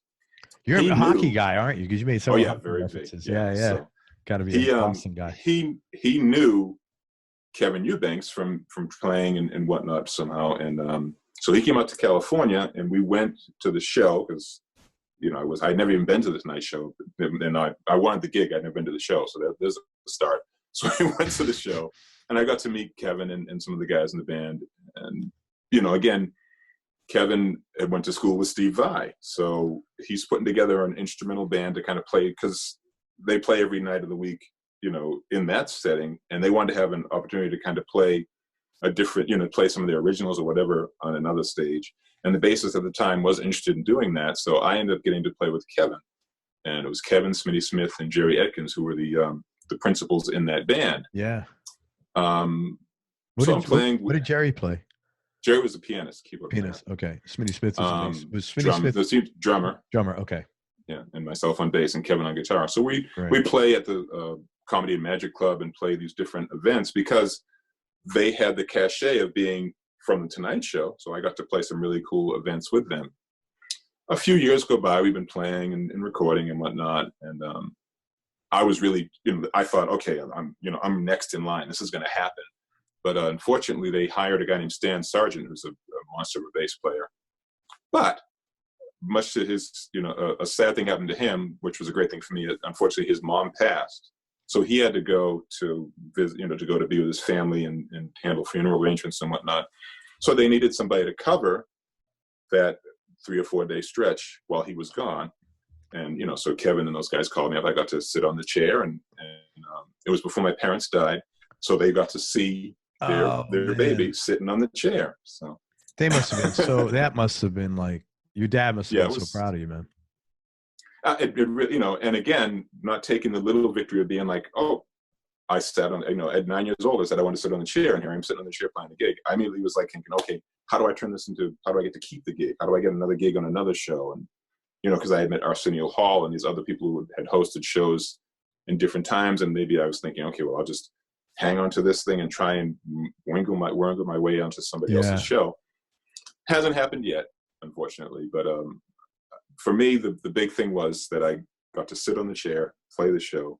My father saw me. That's awesome. That is wonderful, man. That's really nice story. Thank you. Yeah. And then just curious on that Reefer Madness soundtrack, did you play on those tracks or did you contribute to writing, or what was that all about? I wish I could say that I got to write on it. I did play on all the orchestra bass. So all the electric bass on that soundtrack I ended up doing. And that's how when it came out, it was Anna Gasteyer from Saturday Night Live was a star, and there was a bunch of other people, because it was more of a musical comedy movie, and it was before the ABBA movies and all these movies that had, they've been making soundtrack movies, they're sing and dance movies their whole life, but not with something that controversial topic like that, like Reefer Madness, because that movie initially came out to demonize. I was like in marijuana the and hemp, 50s, wasn't it, or very early? I think it was even before that. I thought it was like 30s or 40s. Oh, the maybe original it was. one. Maybe it was. I remember seeing the clips. It was very funny, like today's standards. Yeah. It was, about making marijuana bad and hemp bad, because DuPont wanted to use plastic instead of hemp, because hemp, and as we know now, hemp is a really great, material, and you can do all kinds of stuff with it. And they knew that back then, but DuPont wanted it demonized. So they made this movie and attached it to those colored jazz musicians. That they I didn't know any of the background of this. That's really it's a whole. It's always money, man. Yeah, it's really always someone's got an angle. Somebody's got to make money. So when we did the movie, the remake, it was more done as like you said, taking the piss out of it. Like it's a song and dance movie about smoking marijuana. Yeah. a couple of songs did really well, and I ended up getting an Emmy award for best song. It's very cool. Kind of cool. You're not English at all, are you? No, I'm just from Boston. But if you get enough beers in me. No, because you said taking the piss out of. That's like a British expression. I couldn't think of what I would be the equivalent, and I loved Monty Python. So. Oh, okay. Because nobody knows that. If you say that, like most Americans don't know that. Yeah, I couldn't think of the cool way to say it. So that was cool. I got it. Very cool. Crystal clear, man. Yeah. And you're doing some children's records. What prompted you to do that, and what do you like about that? Well, I love my diatribes. I'm hoping that you're going to edit these things down to, okay, why'd you do that? Well, because of this. And then no, man. It's just like a conversation. Hey, man, people are lucky to hear what's going on in that brain of yours, man. Yeah. So I was in Boston working in a theater program called Urban Improv, which was a theater program for at-risk kids, kids in the inner city that are likely to have, drug deals done on it. And nowadays it's everywhere, drugs, guns, everything. But in the early 90s, it was kind of an inner city problem, or at least that was how it was given to us in the media, that it was a problem. So there was a program for inner city kids to give them options for when things would kind of go awry. Like, your friend gets beaten up and maybe where your dad's gun is. And so you think, oh, I'm going to go shoot that so-and-so that beat up my friend. That might be your first response as a kid, to think, oh, I'm going to go and hurt them because they hurt my friend. Yeah. So we would, theatrically. Okay. So I was saying, what were you doing in this program? Like, what was your role there? So I was the musician. I was a music director. So we would do there was myself and 3 actors, and then the director of the program would be in the room, and we'd have 20, 27 kids from a class. They'd come in, and we would create these different scenarios that they might run into, and let them play it out themselves first and see what their take would be, and then kind of discuss what their take was, and then maybe give them 2 or 3 different ways that it might have gone better, just so that in that situation you're not, the first response isn't going to be to do the most extreme response. And it might be, but at least you would have an opportunity to kind of play it out amongst your friends. These are your peers you're going to be growing up with, so that maybe something like that happens, and you kind of, maybe in the back of your mind, you go, oh, you know what, I need to go and shoot that so-and-so. I can do this, or I can do that, or, so anyway, so the girl Deb Snyder was one of the singers in that. And we would write, we'd write songs for the different, every day would be a new scene. So we'd have to write a song for that. And, then I would do, I guess, background music in behind it to kind of give it a feel of not just actors standing up there, preaching to kids. So it'd be kind of like an actual theatrical thing. And then I would have a group of kids and kind of give them an instant lesson on music, so they could play some music as well, to kind of, again, just kind of things that you're not going to get in a school situation, especially, because they've kind of gutted the arts and music programs from most public schools. Oh, it's nothing. So this would be an opportunity for them to maybe sit behind a piano and play it, or put on a guitar and kind of strum it, and kind of see, oh, you know what, I'd really like to try this, as opposed to, well, all I can do is either play basketball or go to jail. Was this a paid gig, or is this a volunteer thing? I was part of the school system. The schools, the Boston public schools, got on board with it because they saw it as an opportunity to kind of help keep these kids from making bad choices in their life down the road. Did you get attached to any of the kids there? Like, were you able to bond and spend time with them? Well, yes and no. There were kids that we followed after, because, once they graduate out of the program, then they go on to, middle school or high school and go on with their lives. There was a couple that we were, every now and then, a few years after, they started to create a little bit of a scholarship fund for, kids that had graduated from the program, to, if they have an opportunity to go to school, and the reason they can't go is because of money, we would try and help them out. As far as like other kids that have gone on and done other things, the director will get letters from them, because that's, that's who you associate the program with, is the person who, when you look up Urban Improv, you're going to see the director's name. So that's where you send your correspondence to. But I kind of took off on another freeway. So Deb and I are in that program, writing songs for kids, doing all that stuff. We did that I was in that program, I think, for about three years or something. And of course, that's the program that I left to go and take the Vai tour. So right. So then she had moved to Florida with her husband to start a a film company because he's a director and creator in that regard. They go to Florida. I end up in Los Angeles. He gets the opportunity to come to Los Angeles. She comes to Los Angeles. We reconnect, and it was just like picking up, a bicycle again. We just started writing. And this time, rather than writing for, a school program, we were just writing ourselves. And we said, well, we should make a record. And now we're 5 records deep into it. So. Wow. So what are the records that, like, it says that they're children's albums. What does that mean? Well, it's children's music. It's, music for kids. The funny thing is that neither one of us have any children. Myself and my wife don't have any kids, and Deb and her husband don't have any kids. But yet we're sitting there penning these songs for little kids, and that's interesting. Is that challenging, or like, because you know how to connect with people musically? I don't know that age. Like when you play music and when you communicate, you never think, well, I'm playing to baby boomers, so I have to do. I don't think, right? Yeah, or I'm playing. Like to think you just create.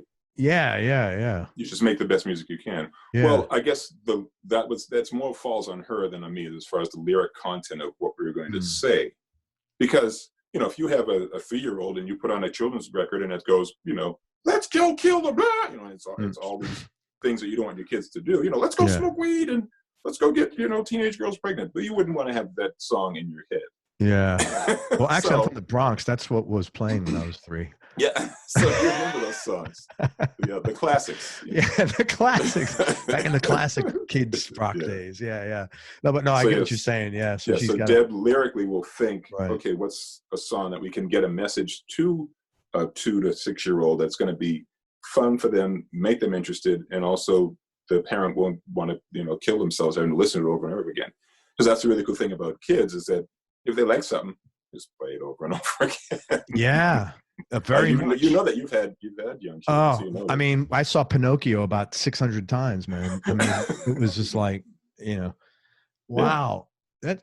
That, how do you guys distribute those? Or you just put up, like, do you have specific efforts at getting them into kids, or is there like a specific?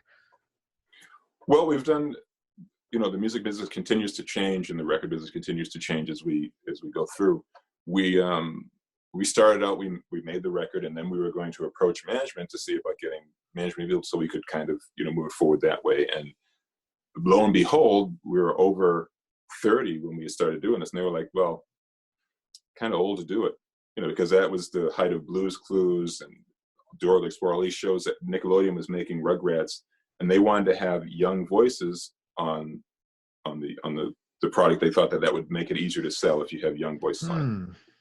That's what they told us. It could have been the fact that I was, that they didn't like the music, but that was what they gave us. So made another record, and we kind of, because I was still in the school system somewhat, I would give it to elementary school teachers because there's no music in the classroom, so they would be able to play music in the classroom for the kids, and they would play the music in the classroom for the kids, some of the records. That seemed to go well. We did. So you got good feedback off that. Yeah, we got a couple of times we went to schools and played and whatnot, and played little festivals for it.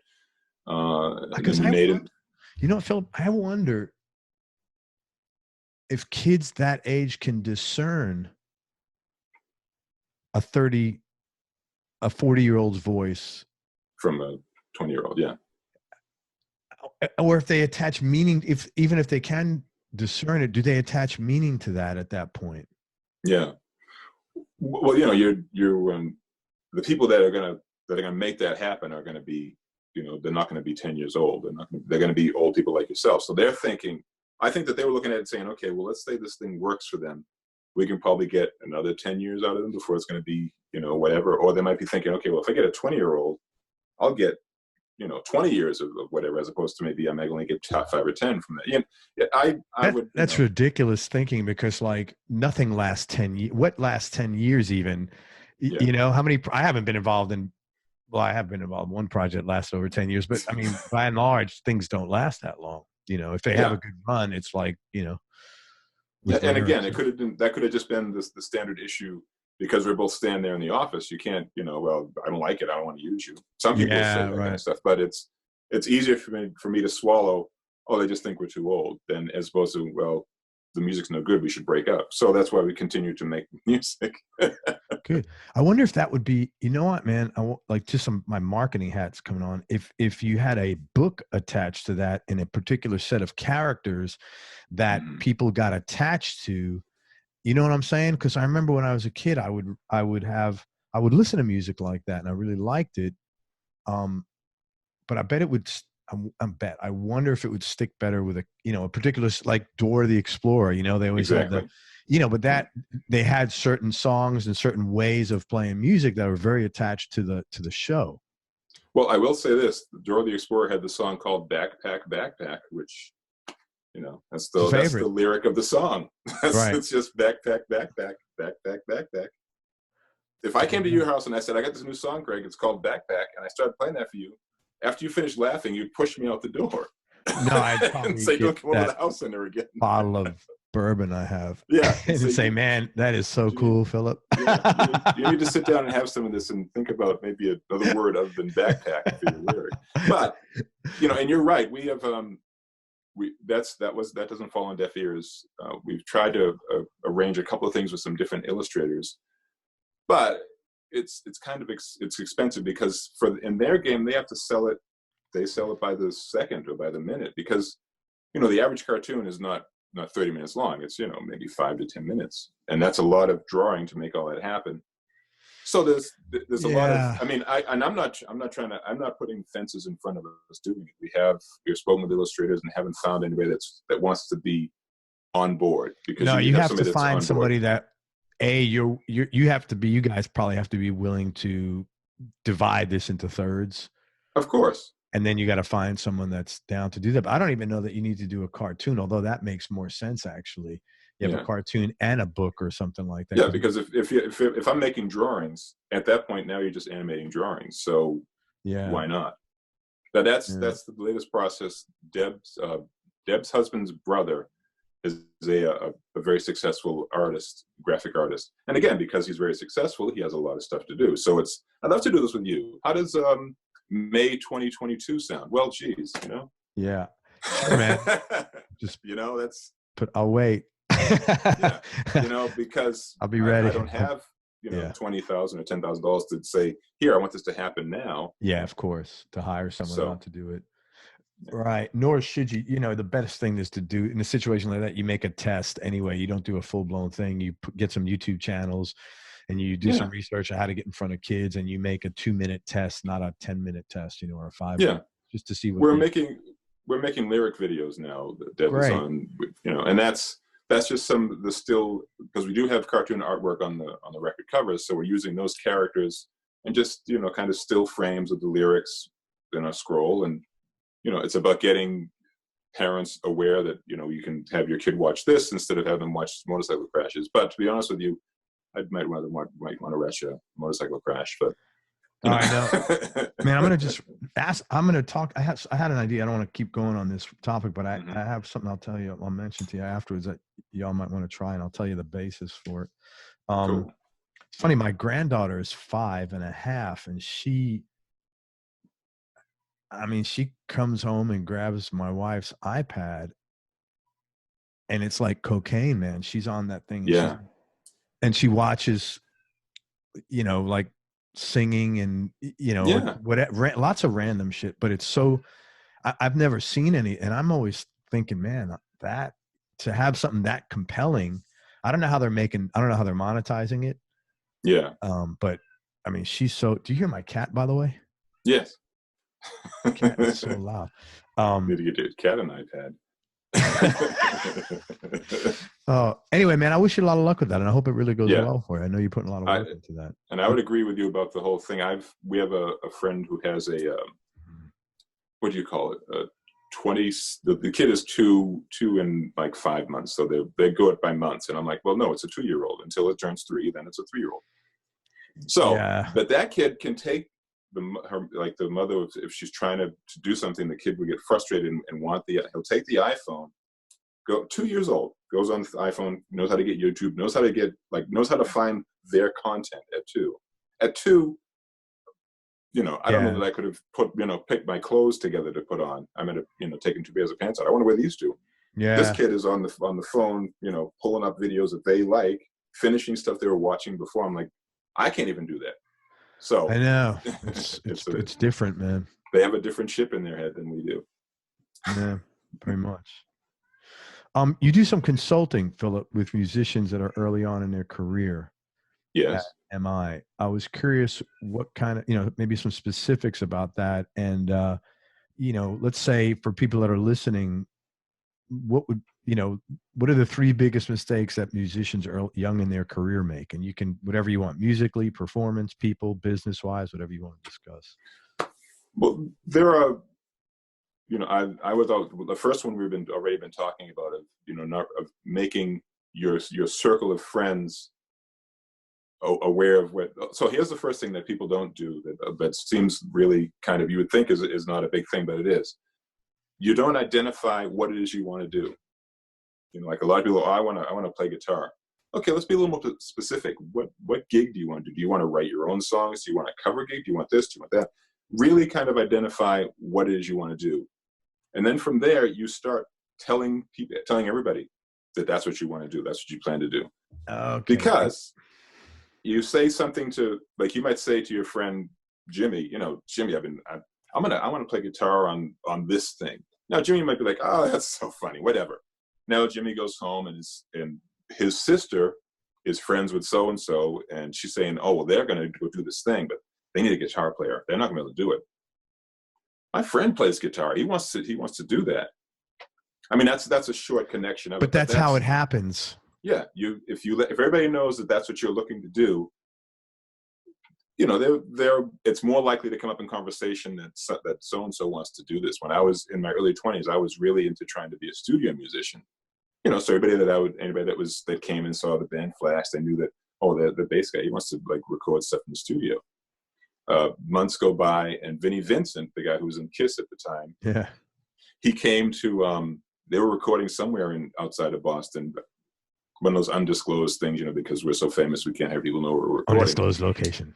Yeah. We heard Kiss is at an undisclosed location outside of Boston. So he's working on his solo record.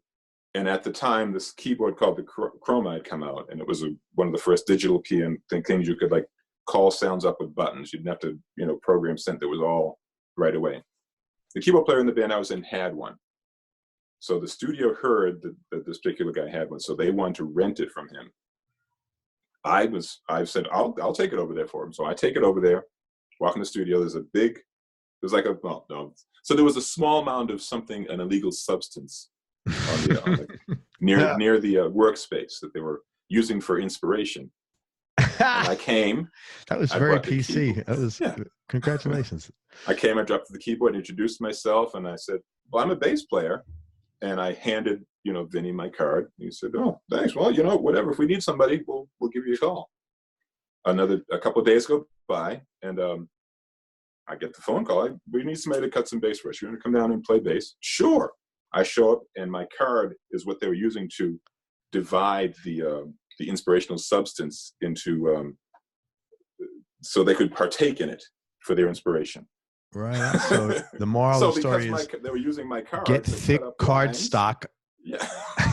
I ended up getting a call because they were, we need a bass player. Oh, it says it right here. This guy goes, You know what, man? I give you so much credit because so many musicians, me being a marketing person, right? I'm very comfortable selling.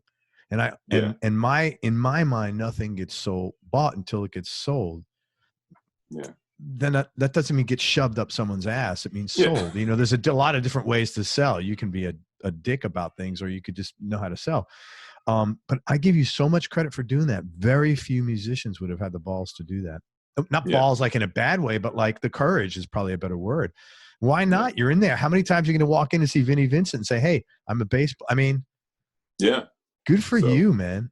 And that worked out. You got sessions with Kiss or with Vinnie? Yeah. No, with Vinnie in his solo record. I didn't even know if that ever came out or whatever. I was too, nervous and excited to worry about, am I going to get royalties? I just wanted to actually play. Good for you, man. The second thing that you were talking about was the whole idea of marketing yourself as a musician. If I don't know that that's what you want to do, then I'm not going to be able to help you. And the whole idea of, because I think myself included, I have trouble with the whole, self-promotion thing, but it's is part of the thing about going out and getting pictures done, going out and, and just going to people's gigs, going to, paying the $10 cover and going seeing the hottest band and talking to those guys and kind of trying to establish a contact with them so you can be like, well, yeah, I'm also doing this as well or whatever. Yeah, and I think as long as you're as long as you're natural about it, like people know when you want something. Yeah, that's very true. It's not a secret at all. Yeah. It's like in me, but you can say, hey man, I play guitar too, or I play bass as well. Love to connect with you sometime, and that's it. Yeah, I mean anything more than that. But you're right, making people know. No one's gonna call you if nobody knows who the hell you are, or if you sit at home.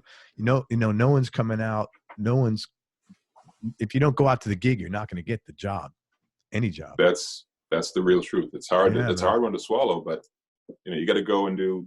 This is some information, some wisdom I got from Mike Mangini about you got to go out and and spend because as you get older, you're like, okay, well, I'll go. Can I get on the list? And if I can't get on the list, is there parking? Is there going to be food? You have all these things, this list of stuff that you have to have in order to get this gig. You're like, well, wait a minute, don't I want the gig? So shouldn't I forego?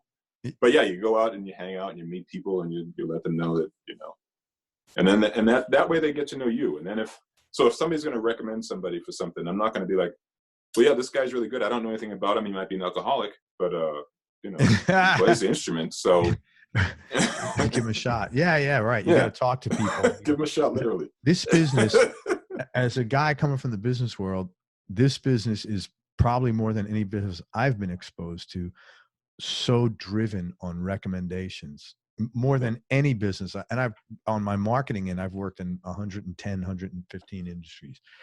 By far, this business is more referral based than anything. It's very small town. It's very, and that's why when you do something wrong, it travels 10 times as far as when you do something right. I mean, everybody knows the story of the guy who got drunk on stage and groped the singer. Yeah. Nobody knows the story of the guy who played the gig for 30 years after that, but right. Yeah. No, man, that's very true. And you have to go out and it's a people business, and you have to talk to people and, just be respectful and nice and be happy for other people's success too. You can't be like, man, I deserve that. You might be 100% right, but this is not the other guy's problem. Yeah. And it changes your focus. If you're, if you get hung up it's very easy to get hung up in that Instagram, Facebook thing of like, this guy's on tour, that guy's on tour. Or I'm sitting here, eating cereal, looking at them on tour. It's really easy to be like, well, I should be out on tour. I'm good. No, if you're happy and excited for your friends, it's healthy, because a friend of mine, Derek Frank, is a bass player. He's bass player. Yeah. Shania Twain gig. They're getting ready to go back out, and then they're putting up the videos. I have a friend, Marty O'Brien, who you might know is a bass player. He's been out with Lita Ford. Who? And Marty O'Brien. No, I don't know. Met him? Oh, he's a bass player. He does the Lita Ford gig, and a lady friend I know, this girl, Eva Gardner, she does the Pink gig. There's so many gigs that I could be so angry about that I don't have. Yeah. And these, I could be angry about gigs I don't even know people on. But, the idea is that if it's not me, let it be a colleague. I'm happy that somebody is able to figure out a way to make this thing happen for them, because it's really difficult. Sorry. The other thing is, being angry is not going to help you. No, it's not going to bring you any closer to the gig. I promise. Because I've been angry. Get you further from it. Yeah. 100%. Yeah. This is the furthest thing is going to happen. Yeah, man. That's very, very true. Okay. So don't identify what you want to do specifically. Don't be afraid to market yourself as a musician. And when you say market, you mean just have other people become aware of it and who you are and what you do. Exactly. Tactful, sincere, collaborative way is probably a good way to say it. And what would be number 3 as far as mistakes? Let's see. If you hear about $1,000 Marshall amp that's vintage, you should probably buy it. Right on. I'm sorry. You have a good memory. That's right. That was clever, man. Touche. See, a third thing would be. Now that's an inside joke. I would guess, or I would say, if you're going to do it professionally, learn everything you can. Like a lot of players will just learn how to read tab, or they'll just learn by ear, which are all, because you have a gift, you can do it. There's a lot of musicians that I know that can play and just play without even any music, without anything. And And it's a real gift to be able to create music like that. But if you're going to think about it as a profession, you should be able to walk into any situation, no matter what, and be able to perform at a high level. Yeah. You know, I mean, everybody hates to read unless you're a symphony player and you have to. But it's good to be able to walk into a situation and have somebody give you a chart and play it down. And, you know, but when I went and did the Reefer Madness thing, that was all sight reading, because you don't get the charts before, you get them the day on the session. I'm not the biggest fan of reading, but if I had been like, said to the producer, yeah, I really don't want to read, let's just play it once and I'll play my part, that'd have been like, oh no, you're not, no, they don't have that Right. kind of time. No. Yeah. So you have to learn, if it's going to be your profession, you have to learn as much about it as you can. You can only learn as much as you can learn up until a point, and then as you go, you learn more. But, you know, like knowing how to read, knowing what the number system is, knowing how to communicate with other musicians as far as like, okay, we're going to do the song in the key of G. Which fret is that on the guitar? Well, no, you have to go home because you don't know what your instrument's all about, you know, Yeah. or, you know, so the idea of like thinking, I'll just learn how to be a rock star and be a rock star. The percentage of musicians that make it to that pinnacle is very, very small, but there are many, many opportunities as musicians to do other things that are very, very rewarding and very, very lucrative and a lot of fun to do. You know, not everybody is you know, Eddie Van Halen, but there are a jillion guitar players out there and they're all working. Yeah, for sure, man. So I think that makes a lot of sense. Also, learn everything you can as far as other genres. You know, some people, you know, I've heard stories from players I've had on the show, and they would tell me, you know, I got the gig because the other guy said, "No, I don't, you know, I don't play blues, or I don't play funk." And you know, and the gig called. We had 3 cover songs that were James Brown songs, and I love funk, so I got the gig. You know? Yeah. So exactly. you got to be diverse that's as a musician, for sure. Like we were just talking before the show about, you know, opportunities, and people thinking, well, you know, because of the way you look or the way you do something, you must be, you know, people will come up to me all the time and be like, hey, is the band radio tonight? I'm just like, I'm from Boston. What are you talking about? So your accent is kicking now, by the way, man. You must be comfortable or whatever. I love it. It's great, man. It's funny, man. I love accents. Always any kind of accents. You know, I think it's growing up in New York City. You know, if you don't, you're kind of fucked, I guess. But but growing up, I learned, you know, as a young child, I had 3 older sisters, so all I heard was Motown, dance music. You know, none of them were to Zeppelin or any of that stuff. I didn't hear about that stuff until I was a teenager myself or in my 20s, and I could, you know, buy my own music.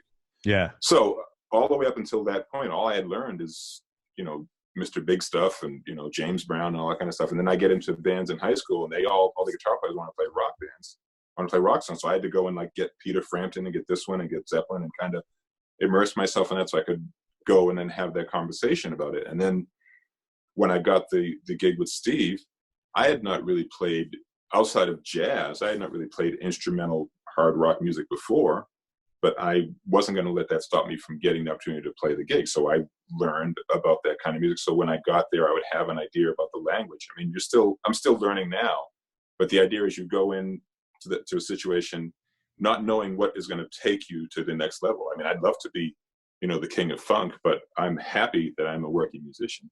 Yeah. What, thanks for that, man. That was really good stuff. Good advice for people. You're like very driven, man. Where did that come from? I didn't want to work during the day. No, I mean, that's a valid answer.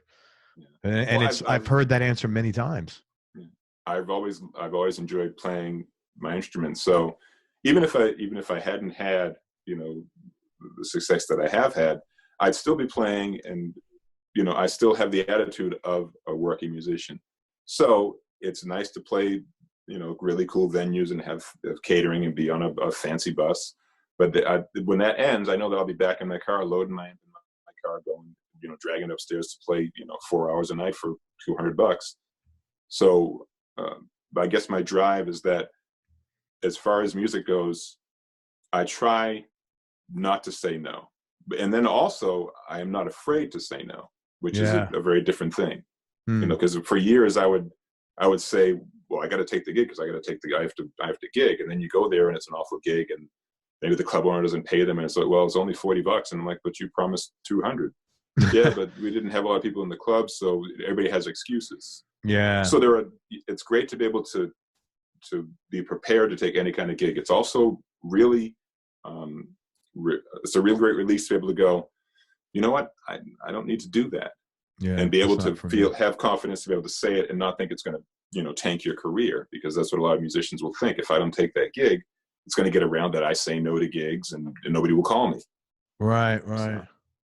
But you're the thing I need to clarify that you're driven, but you have a lot of personal pride in like, I can tell getting the gig and being excellent is not your driver. Taking personal pride in the work that you're in your output, Yeah. that's, and that, which is awesome, man. I mean, I'll take that guy anytime for anything. Yeah. If you got someone who's got personal pride in sort of what they're doing, man, it's like, I want that guy on my team.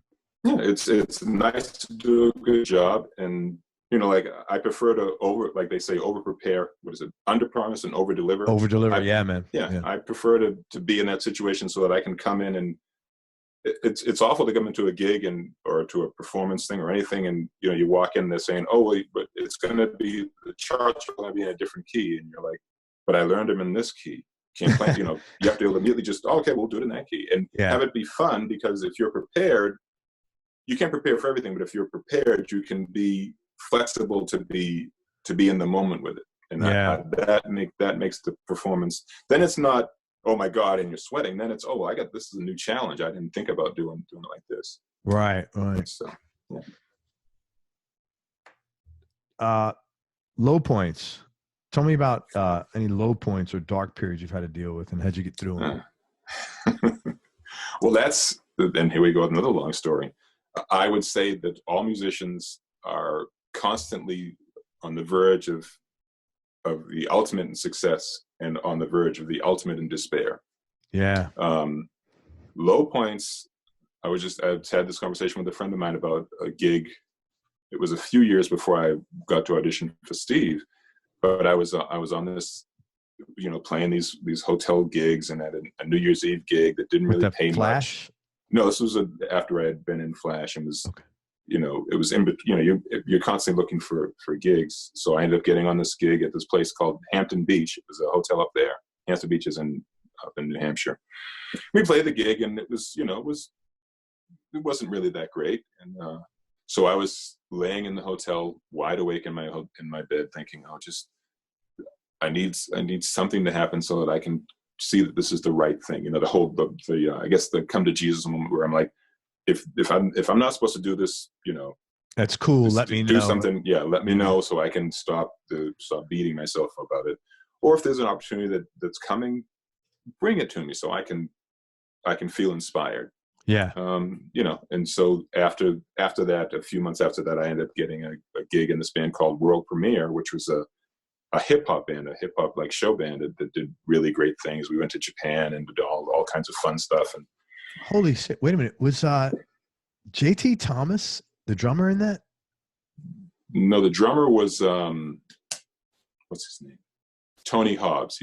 It's a New England band, so there's probably a number of bands that have that name. But so months before that I got that gig, I was sitting in a hotel room practically, reaching out to the universe to just let me know something. And so those kind of things happen. And then there's the conversation we had about getting kicked out of a band on Answer Machine. That hurt a lot. Yeah. But lows and highs in life are what makes life. Because if all I had to do was just, I got on the show and I was like, well, I was 11, I got in the Beatles, and then I was in Led Zeppelin, and then I was in this, and then I went on the moon, then I was president. Everything was great. Let me introduce you to my fleet of beautiful supermodel wives that I get to turn in every year. That's wait a minute, let me think about that. So I think the lows make you appreciate the highs, and you learn more. As I say, you learn more from striking out than you do from hitting a home run. You strike out, you learn, oh geez, I shouldn't swing at the low pitches, or whatever. But if you hit a home run, I'm the greatest. So if you use the things that go wrong in your life as moments to teach yourself something, Or maybe something bad happens and that makes you pick up a book, like how you were talking about self-help books. I was a very big fan of Tony Robbins in my 20s, and Maureen, what's her last name? She wrote a book called You Can Heal Your Life. There's I like yourself. I did a lot of self-help things to kind of give myself tools so that I could make my life the way that I wanted it to be. And so were you always so optimistic? Sorry, I apologize. Let me cut you off. I just want to get that out. No, yeah. Were you always so not optimistic? Bounce. I don't know what the word, resilient. I guess in a sense. I mean, because nothing really big had happened, I just figured, okay, well, if I just keep going and follow these steps, and eventually the things will kind of shake out, and I'll figure out a way. Because the little story about getting the Vai audition, that was one of those things where a couple of years ago, before that, now here's a Nuno story. So Nuno was an Extreme had More Than Words, More Than Words, and a bunch of other hits. So they were really kind of on the pinnacle of their success. Nuno was doing some recording with Steve Perry from Journey. He was going to make, I don't even know if he ever made his second record. So again, he called up the guys he knew. He called myself, he called Mike, he called Jane Mangini, Mike's ex-wife, and himself, and Steve Perry went to the studio. It was actually on MTV News. So I was, right on. Anyways, they didn't say my name, but so I got to. They left you a message, Philip. We cut your clip from the video. Sorry. Click. Yeah. So we record, I don't know, 2 or 3 songs with him, and got along well with Steve. I mean, I'll admit there was, I may have kissed his bottom a little bit, just because I wanted, to have a gig. But I got to, to do the recording with him, and then he decides he's going to go out and do some touring. Nuno obviously couldn't do that, and so I got to go and be an auditioner for that. I went out a couple of times. He had me back a couple of times to audition, and I think that what they told me, the thing that may have not gotten me the thing, was that the bass player that they hired was a better singer and was also a friend of Steve's. The whole thing of you hire your friends. You didn't know I might get out on a tour bus and might turn out to be a crazy person. So, but not sure why I was telling that story. Anyways, I just wanted to say Steve Perry, that I played with him anyways.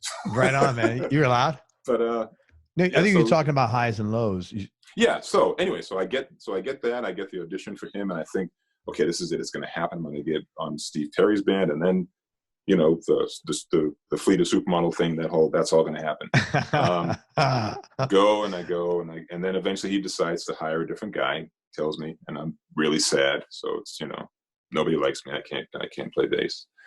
And then a couple years after that, I get to audition for Steve, and I do get it. So I would say to musicians out there that the only thing that important is to continue to go forward, because I've auditioned for lots and lots of people and had nothing happen. I was in Barry Squire's stable of guys that he would send out when he would send guys out. I auditioned for Vanessa Carlton. I auditioned for Robert Palmer.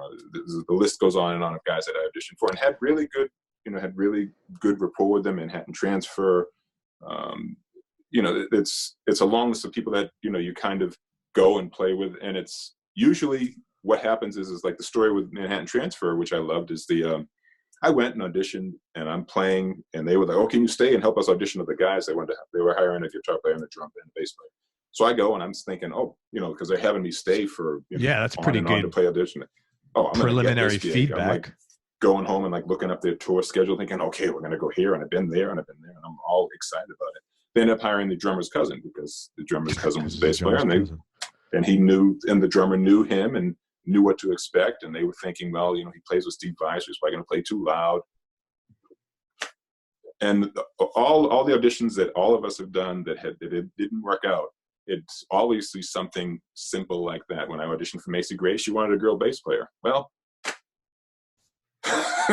yeah, that ain't gonna. But you think that they would know this beforehand? I guess sometimes people don't know things until. In all fairness, sometimes you're not aware of what you're uncomfortable with until you're in the situation. Yeah, and you couldn't put it's odd to put a cattle call out and say we only want to hire blonde bass players, because that's kind of weird. Can you still but, can you do that in the music? Because I hear that happens all the time.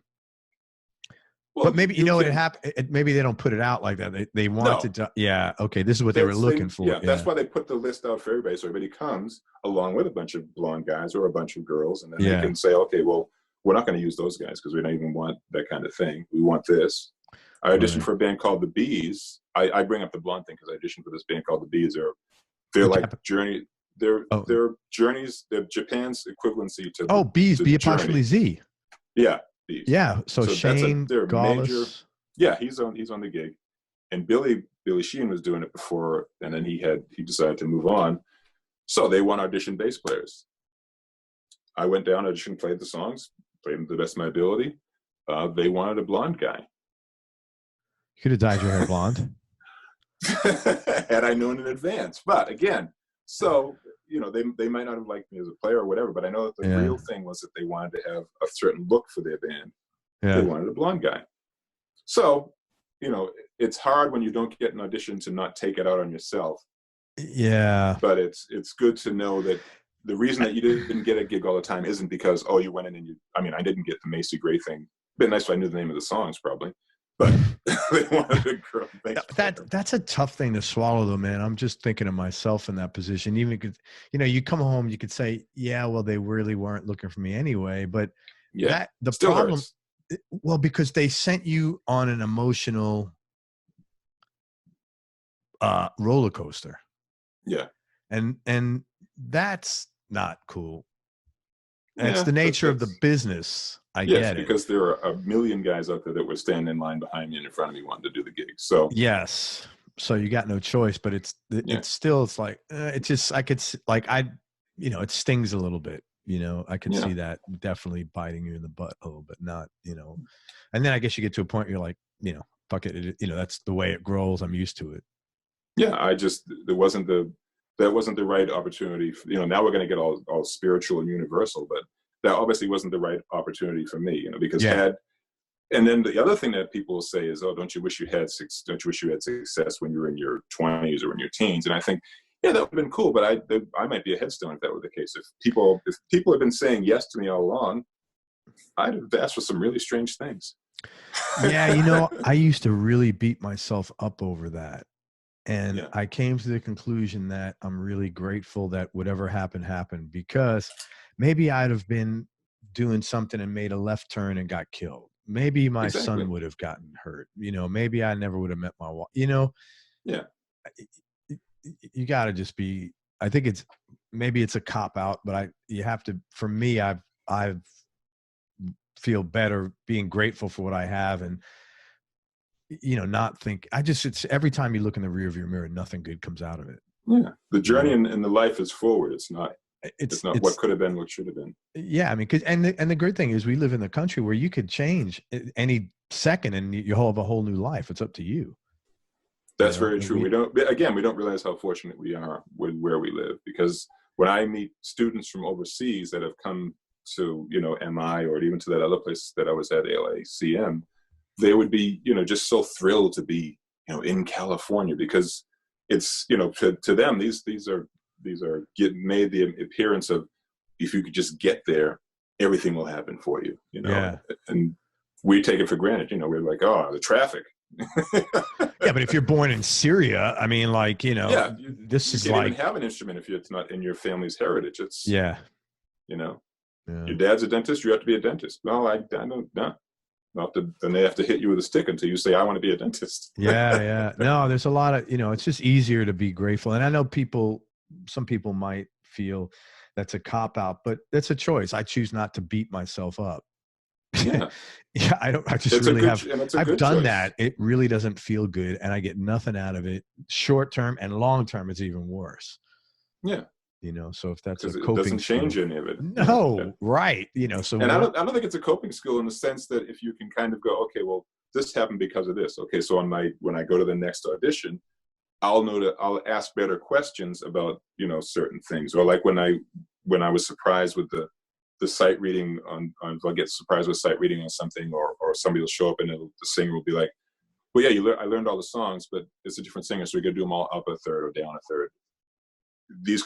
so now when I have conversation with artists, I'll be, that sounds sticky to be like, okay, what key is this going to be? And it sounds like something you wouldn't need to know. Is it record key or whatever? But, it helps you to kind of make better, as I said, ask better questions and be better prepared for things. Totally, man. That's the only way you learn. Yeah.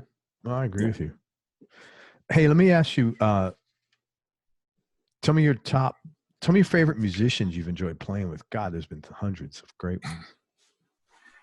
Well, see, now that's a tricky question because I enjoy playing. I guess my joy comes from playing the instrument. And if I'm playing with people who are competent musicians, that's great. It's a lot of fun.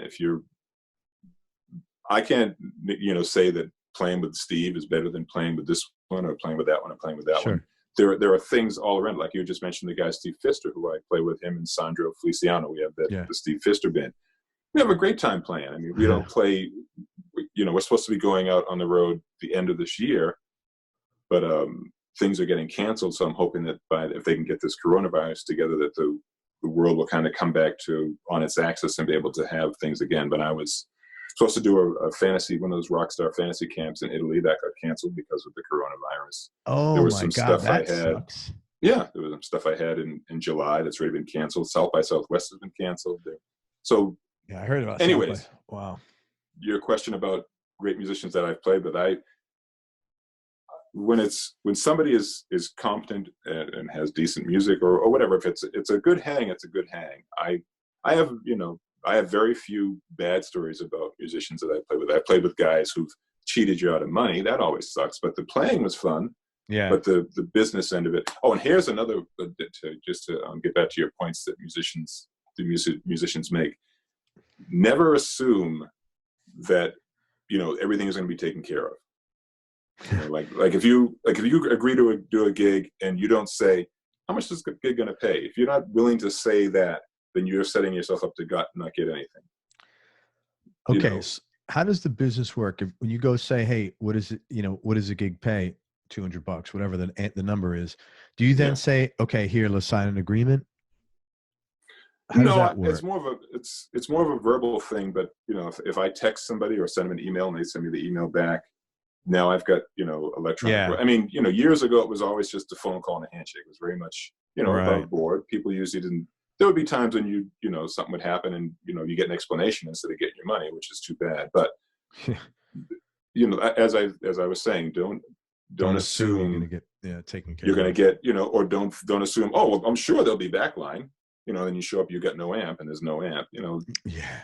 So again, it doesn't sound like a big thing, but the more that you kind of know about what you're getting yourself into, like if you say, okay, we're doing this gig, are we going to be reading charts? Yeah. Okay, great. Can you send me the charts? You can't or whatever. But again, now you've got a heads up. You're not going to walk in thinking, oh, we're just going to play blues riffs for for 3 hours, and you get up there and there's a chart book in front of you and you're not prepared or you're not ready or you don't feel like you want to read charts or whatever. Yeah. You can do yourself you can make it so that you look that much more professional walking in knowing, okay, we're going to be doing these songs, but we're going to be doing them even if you just know they're going to be done in different keys, you can think, okay, when we get to the song, it might not be the record key, and I'll be ready for that if they have to call it a different key. Yeah. The money one is a tough one, and that's the one that I still stumble with because, you want to come off as a person that's just there because you want to play music, but it's also, which is the cool thing about when you're in a situation where you can have management, because then you don't have to be the bad guy. You can just say, well, yeah, I'll be happy to do that gig. So-and-so. You have your manager call their manager. Yeah. And they say, okay, well, what's the shakedown? This is what it usually gets, that kind of thing. It's see, it's funny because I'd be totally opposite. I would never trust anybody to make my deals for me. Well, yeah, there's that too. But the idea of not having to be like, oh, well, it's only $100. I usually get 150. I need to. If you can't give me 150, I'm not going to do the gig. That's a better conversation for somebody else to have for you, because then you can, your negotiation skills. It's not like you and I are on the phone like, you need $150. Who do you think you are? It becomes, okay, well, your manager. Is there a negotiation spot? Maybe we can do 120. Maybe we can do this. Is there more work in the future? And it's not, then you're doing what you do. and you're getting what you're supposed to get, and you're not having to, No, have a that's fight about it. Yeah. When you're in business, that's part of what you do. When you're a musician, it's not part of what you do. You play music, you learn music, you find your part, you find your niche, you fit in with the rest of the team. You don't negotiate. I understand. Thank you. I understood that just now from this conversation, because I never understood why people are uncomfortable. And now I do, because I'm looking at this from, that's what I do if I'm running a business. And that's what anybody does running a business. But you guys are not. You're running businesses, but you didn't go in. You went into this to play music. Yeah, I get it. And thank you, man. You do have to, and as you just said, a lot of times you're negotiating yourself with somebody about it. It's just some guys are better at it than others, and I happen to be one who's not. And I've been working on that skill for years, but that comes from getting burned and from thinking that you deserve more or whatever. But it comes from getting burned and not getting what you deserve. That's what man. You're like, shit, I can't let this the pain of talking about this is not as great as the pain of doing it and walking away with less money. Yeah. Or no money or whatever it is that you would normally think that is, okay, we've talked about this. This is what's going to happen. Great. All right. And then you get there and it's like, oh no, we're doing this. This is a charity event. It would have been nice to know that before. Yeah. So you're not thinking, okay, at the end I'm going to get, whatever my rate is. And then you get there and it's like, well, you see all these kids here with cancer. You're not going to play for them.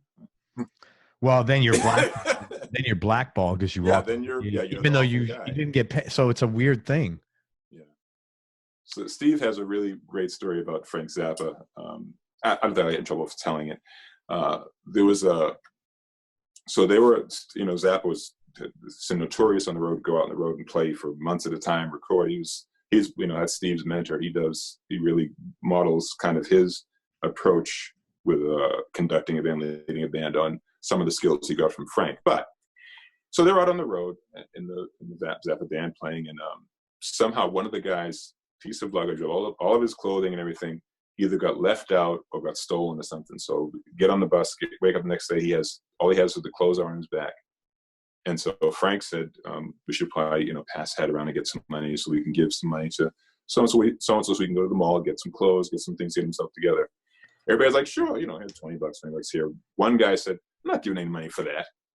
So Frank said, okay. And they went and they passed that around and got money. That night on the gig, Frank was notorious for these kind of things. They're playing their gig, and in the middle of in a break in one of the songs, Frank kind of starts telling the story about so-and-so who lost all of his clothes. And he says, and we all chipped in except for so-and-so, the other guy. And everybody in the audience just, oh my God. So, wow. I just like that story just because it was, he has, hours and hours of stories from Frank on the road. But that was one that really stuck out to me, was that the whole idea of that we all come together as a community to kind of help each other out. Man, how can you help a guy that's on your bus? Yeah. I mean, if everybody gives 10, 5, 10, 15, $20, it ain't like you're asking for a $200 donation. Yeah. So that's, I like that story. Philip, tell me your top 3 Desert Island discs. Top 3 Desert Island records that I would need to have on a record. Wow. Well, I'm just going to say, make funny sounds until I can think of some record titles. But I can bring in my cat. Yeah. To meow for 20 minutes. A nice meow solo. The thing was going really well until they had the meow solo. That was all about. Jeez. Well, how about if we go best of artists? Like, I'm gonna say one. Your list, you could do whatever the hell you want. I got to listen to it, I guess.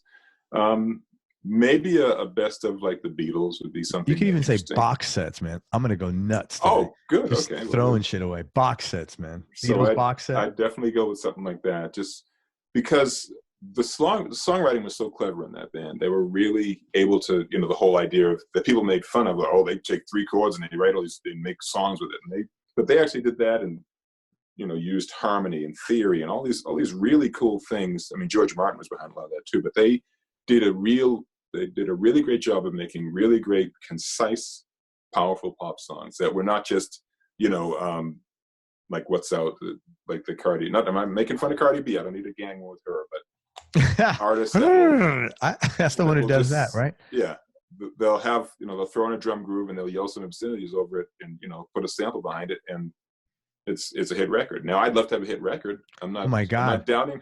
Dude, if we could do that, I would do that all day long. Are you out of your mind?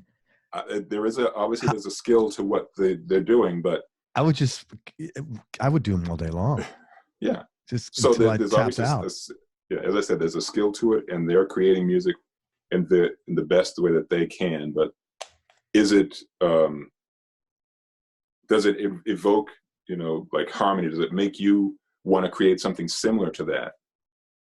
I don't know. Maybe it does. So I guess I would do that for that.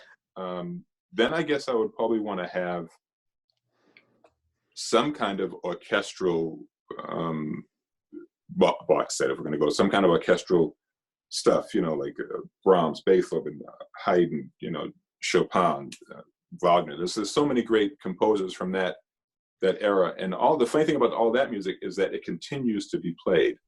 I mean, I couldn't tell you the last time I heard Splish Splash, I was taking a bath on the radio, but I can tell you somewhere in this world right now, one of Beethoven's symphonies is being played on a symphonic station because it's so majestic, so grand, and there's a photo of you with an upright bass or maybe with a cello on your website. You're in a suit. Yeah, that's a very cool photo. That's one of those things that I did for my mom. Yeah, it looks like you're getting ready for a big performance, and Yeah, no, I played some outdoor shows with cello, and that's always an exciting thing for me to do, to get to play it, because it was the first instrument I started with, and my mom played it, and so I'm lucky. I have one of my dad's basses and my mother's cello here. She was a musician as well. She was, again, they both played in the symphony orchestras. They didn't play in the BSO. They played in the Arlington Symphony, the Concord Symphony, the Apple Hill. There's many community kind of orchestras. Oh, don't I wish? No, they were too old. They met when the dinosaurs were becoming extinct. Yeah, my father was in Beethoven's band. No, he was. They met. He came back from World War II, and in the 40s, you come back from World War II. They introduce you to the sister. So he met a friend of one of his friends was dating my mother's sister, and so he came back and you should meet this girl Gloria. You might like her. Oh, that's cool, man. Yeah, that's a good story. Kind of got hooked up. So the assistant dean at the college I was working at, him and his wife thought that because I was very much into yoga, that me and this girl Laurie, who was my wife, we'd get along and it'd be cool, because she was a little concerned that I'm a musician and the hours are different, because she's a TV producer, creative writer, and for nonprofit organizations.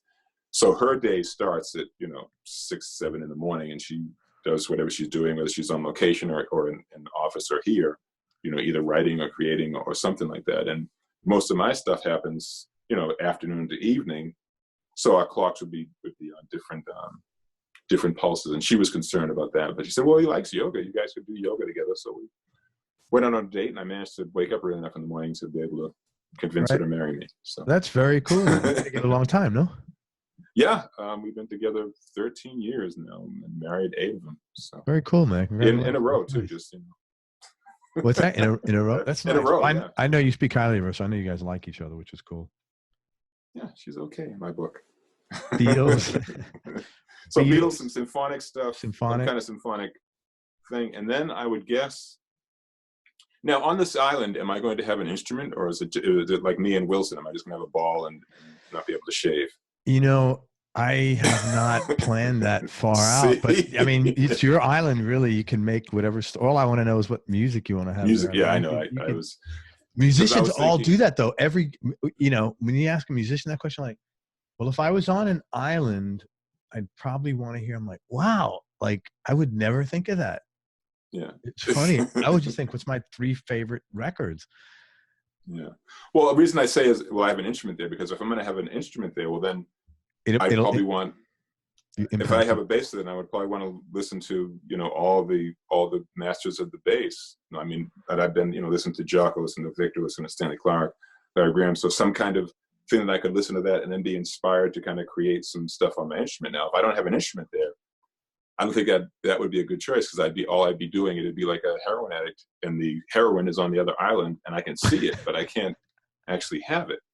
So that would Wow. make me, yeah. Whatever, if you're on sober island, heroin island is over there. It sucks. Whatever. A bunch of records. Like there's a bunch of records, and right over there is don't do heroin. Boys and girls. Whatever you man. If you'd like a bass, you'll have a bass. I mean, if you don't so if I've got an instrument, then I'd probably want to have, a collection of some great bass work. So I'd have something to inspire me to play. If I don't have a bass, then I guess I would want to have. I was a real big fan of Nat King Cole. I was introduced to him after he had died, because he died a long time ago. Yeah, but his guitar player was amazing. Yeah, the trio with just upright bass, like him on a piano and the guitar player. They made all kinds of music. Incredible stuff, man. But what I want to, that might be something to have, because I was introduced to him by this English woman. I know your wife is English, and I was dating this English girl for a little while before I had met my wife, years before. And, she would talk to me about, because, obviously I had my little 4-track, and would record, my little cute songs, writing songs for her or about her, whatever, because that's the kind of guy I am. Oh my God, there you go. Anyways, let's see. That's what other lies can I make up? So she would always, hear songs that I was trying to write, and she would say, well, you should listen to some of the masters of writing, since, she would mention the Beatles and Nat King Cole's and singers like that, Frank Sinatra, who have their songs, a lot of the songs were written for them, but some of them were writing their own songs, and it would have really cool kind of things in the, turns in the lyrics. And you'd think that after playing in club bands for so many years and learning all these cover songs, I would kind of have been hip to all that, but I never learned lyrics until I started singing in bands. I would just learn the bass part. I wouldn't learn the lyrics. Are you good? You have a good background voice? Are you good? Yeah, that's cool, man. I do. I get by. I can sing in tune.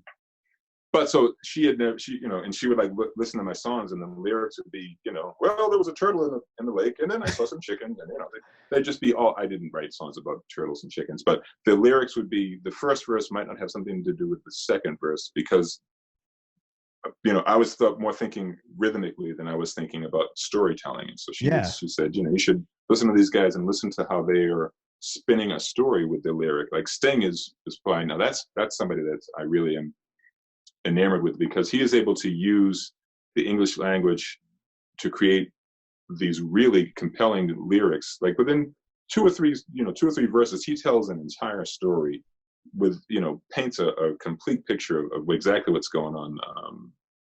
Use of metaphor, use of, of real images, use of, fantasy. He's able to, there's a lot of really great lyricists out there that are able to do that.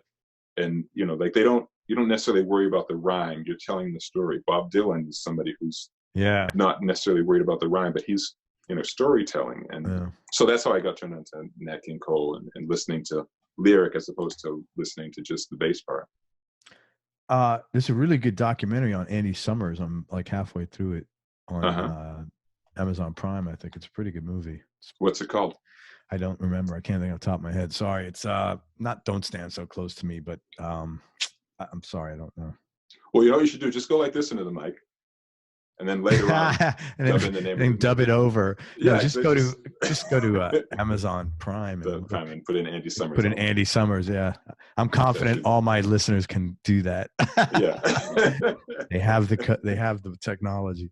So you'd have like Great Bass Works or a Nat King Cole kind of deal.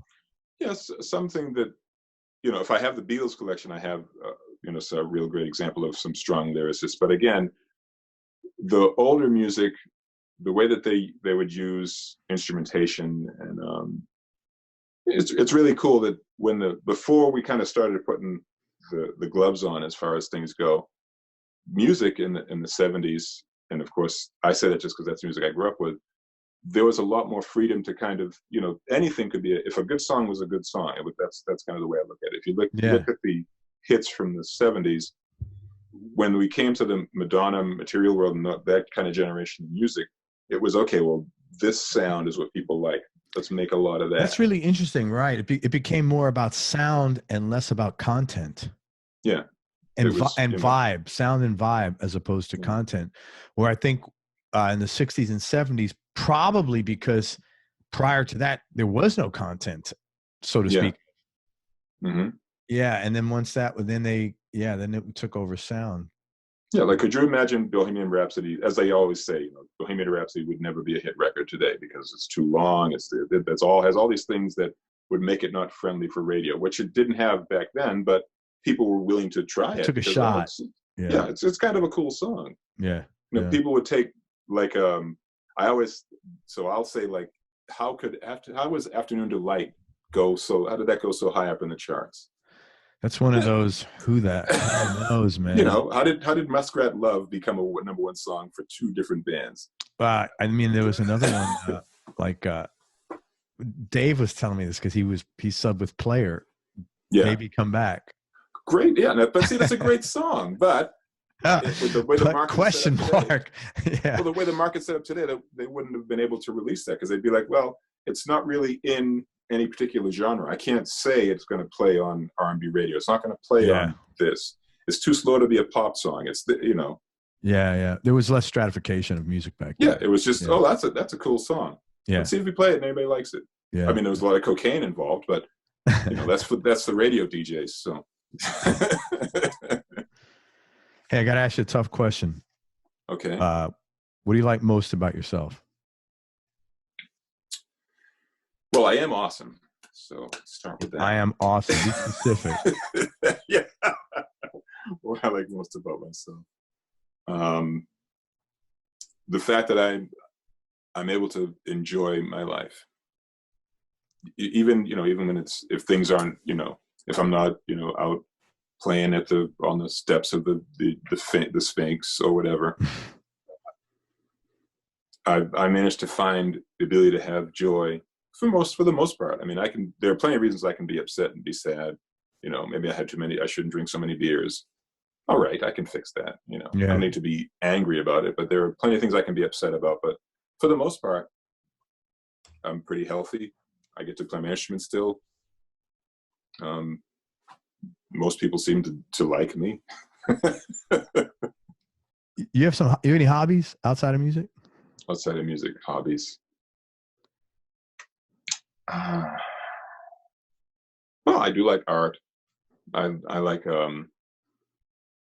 organizing things. that's one that my wife will does that mean like is that a like I'm anal retentive? Is that the well, a little, but OCD / anal retentive? Yeah, I don't have to go wash my hands right now, but my wife will call me the organization furious because if there's something out in the house, I can't go to sleep. I have to go put everything away. So I mean, my hobbies might be making my wife angry. That's a good one. From yoga. Yoga is another hobby of mine that I really. Oh, that's cool. To. Yeah. Dude, 2 more questions. Toughest decision you've had to make, or most difficult thing you had to do? Toughest decision, jeez. Well, all decisions, I think, when you made your decision about something, it's the right decision. There were opportunities that I've had that I didn't take, and I do regret that I didn't take them. But I'm not here if I take them, or maybe that doesn't happen for them if I end up in that situation. I would say that one of the toughest ones was when my mother was passing.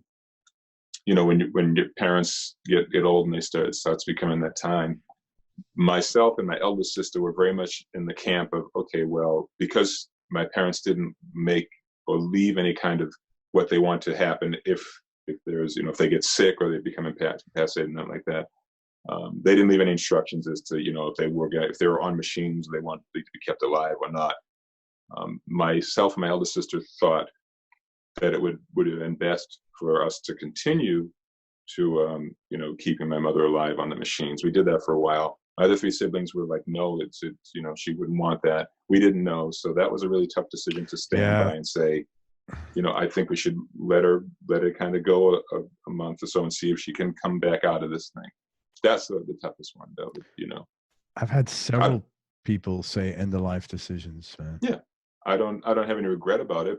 I mean, she eventually did pass, but I guess for me, it was good for me to go back because they were in Boston and I was in California, so I could go back and hold my mother's hand and sit in her hospital bed with her. Not sit in her hospital bed, sit in the hospital room with her. No, I get it. Yeah, that's nice. Kind of. So that would have been the toughest one, was when we finally had to say, because the nurse was coming in and saying, well, her kidneys are failing, and what do you guys want to do? And then she went on her own. So that's the toughest one. Yeah, that's a tough one. I'm real sorry. Yeah. And last question: biggest change in your personality over the last 10 years, and how much of that has been intentional, and how much is just a part of aging or through aging?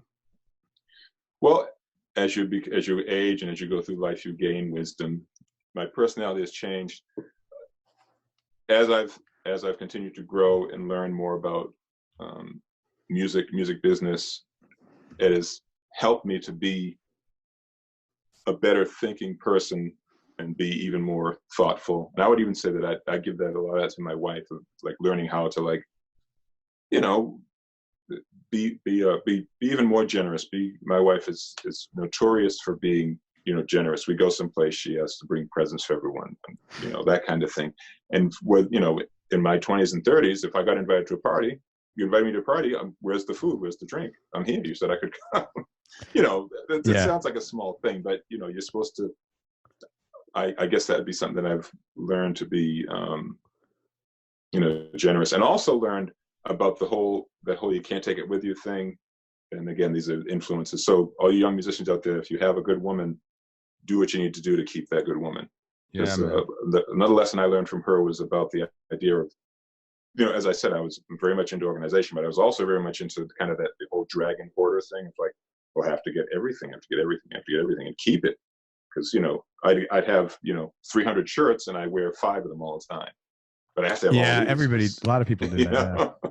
So I'd say that I've learned to kind of, give things away, bring things to thrift stores, kind of be generous with your time and your attention. And, if you're going to be part of something, be part of something. Those are good things that I've learned. And then, the idea of adjusting to change, that's what I'm still working on. I think that for all of us, it's hard when you're making a change that's like your idea, like, oh, you know what, I want to go and start wearing, stupid bathing suits. Well, then you can go and do that. But that's not really change. Hopefully nobody in their 50s is making that. Yeah. I went down and saw the Speedos. I went, I think it's time. But, yeah. The idea in Europe, you see that pretty common, though. Yeah. The idea of change that's you might not see as a benefit to you, but all change is just part of life. So being able to accept, not adjust, accept change, I think is something that I've gotten, or I'm working on being better at. Cool, man. Hey, listen, first of all, I want to thank you so much. You have been really generous with your time. It's a lot more than I'm sure you budgeted. So I really appreciate it. It's very cool of you. And you're really open and sincere. And I'm really glad we got to connect. So thank you very much, man. Well, thank you, Craig. It was an awful nice of you to reach out to me. I know this is a guitar channel. So when you give the bass player a little something, as you know, when you give the bass player a little something, it takes 30 minutes solo. I'm really glad. Let me tell people where to find you. First of all, if you're not hip to Philip and his playing, look him up on YouTube for sure. Go to his website. He's got a nice website. It's Philip with 1 L, PHILIP, Bynoe, BYNOE.com.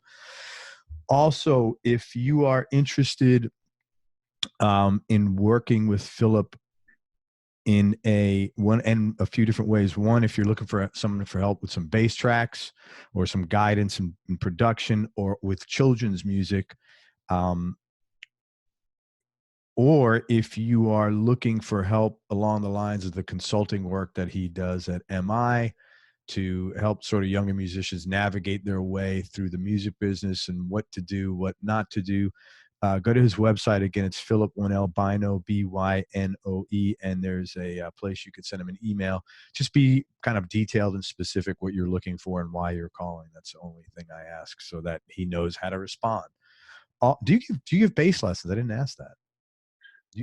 That's something that, again, I've been trying to kind of get myself my head around of the whole online instrument teaching, because I've taught music and taught bass for a number of years of my life, but I've always been the guy that's in the room with the students, so I can, hands on, this is how it should be. This is how you should hold your hand. This is not that I'm a browbeater, but I think for lessons, it's good to be in the room. Now, a lot of friends of mine, like Dave Weiner, has of these really successful online, teaching programs. Rick Fioraci has one. There's a number of players that do that, and they do it because they can do it while they're traveling, which I see the necessity of, but I haven't quite figured out how to make that happen. So I'm in the process of making it so I can do that, but I do offer lessons, but I have to come to you, you have to come to me now, but hopefully very soon I'll be able to do the online thing and make it so I can feel, because for me, it's not about the idea of teaching, it's the idea of connecting, and I haven't found a way to connect, but I see you and I are connecting on this yeah, man. I'm doing at 6 o'clock. I got my guitar lesson. My guy's in LA. Yeah. So yeah, you could definitely do that, man. I think you'd be great at it, man. You're like so like thoughtful and like you've done everything, man. Yeah. So listen, take this opportunity before his prices go through the roof. If you're a bass player and you want to work with Philip and as a teacher, or you want to have him help you through something, check out his playing. This guy is a monster. And there's really nothing he can do. He's a professionally trained musician. He could read charts and just get thrown in and do whatever he has to do in any niche. So if you're looking for someone who's competent and can play the shit out of his instrument, including funk. I have played funk. Yes, I've heard of that. Go to his website, Philip Bynoe, again, and just email him. Let him know what you're looking for, what kind of help you're looking for, and you go from there. And I'm sure he'll be happy. That'd be great to get with you. Man, thank you for everything. I really appreciate your time. And honestly, Thank you, Craig. It was a real lot of fun talking to you. I wish we get time to hang out in NAMM. Next time we'll have a drink. He was carrying around all these guitars. He's off to another gig. Man, thank you. Hold on. Let me just wrap this up. Everybody, thank you so much for listening. If you enjoyed this, please share it on your social media channels. We appreciate your support. Check out Philip and listen to his music. Again, it's Philip Bynoe, 1LPHILIPBYNOE.com, and support his music. And also check him out if you're interested in consulting. If you're a younger musician looking for someone to give you a little guidance on what to do, what not to do. If you're looking to help, you need help tracking with your bass or some production, or if you're probably an intermediate or above bass player and you're looking to take your game to the next level, go to his website and email him for lessons and information. And most important, remember that happiness is a choice, so choose wisely. Be nice, go play your guitar or your bass, and have fun. Till next time, peace and love, everybody. I'm out. Brother, thank you so much, Philip. Thank you. Good night to all your people in the audience.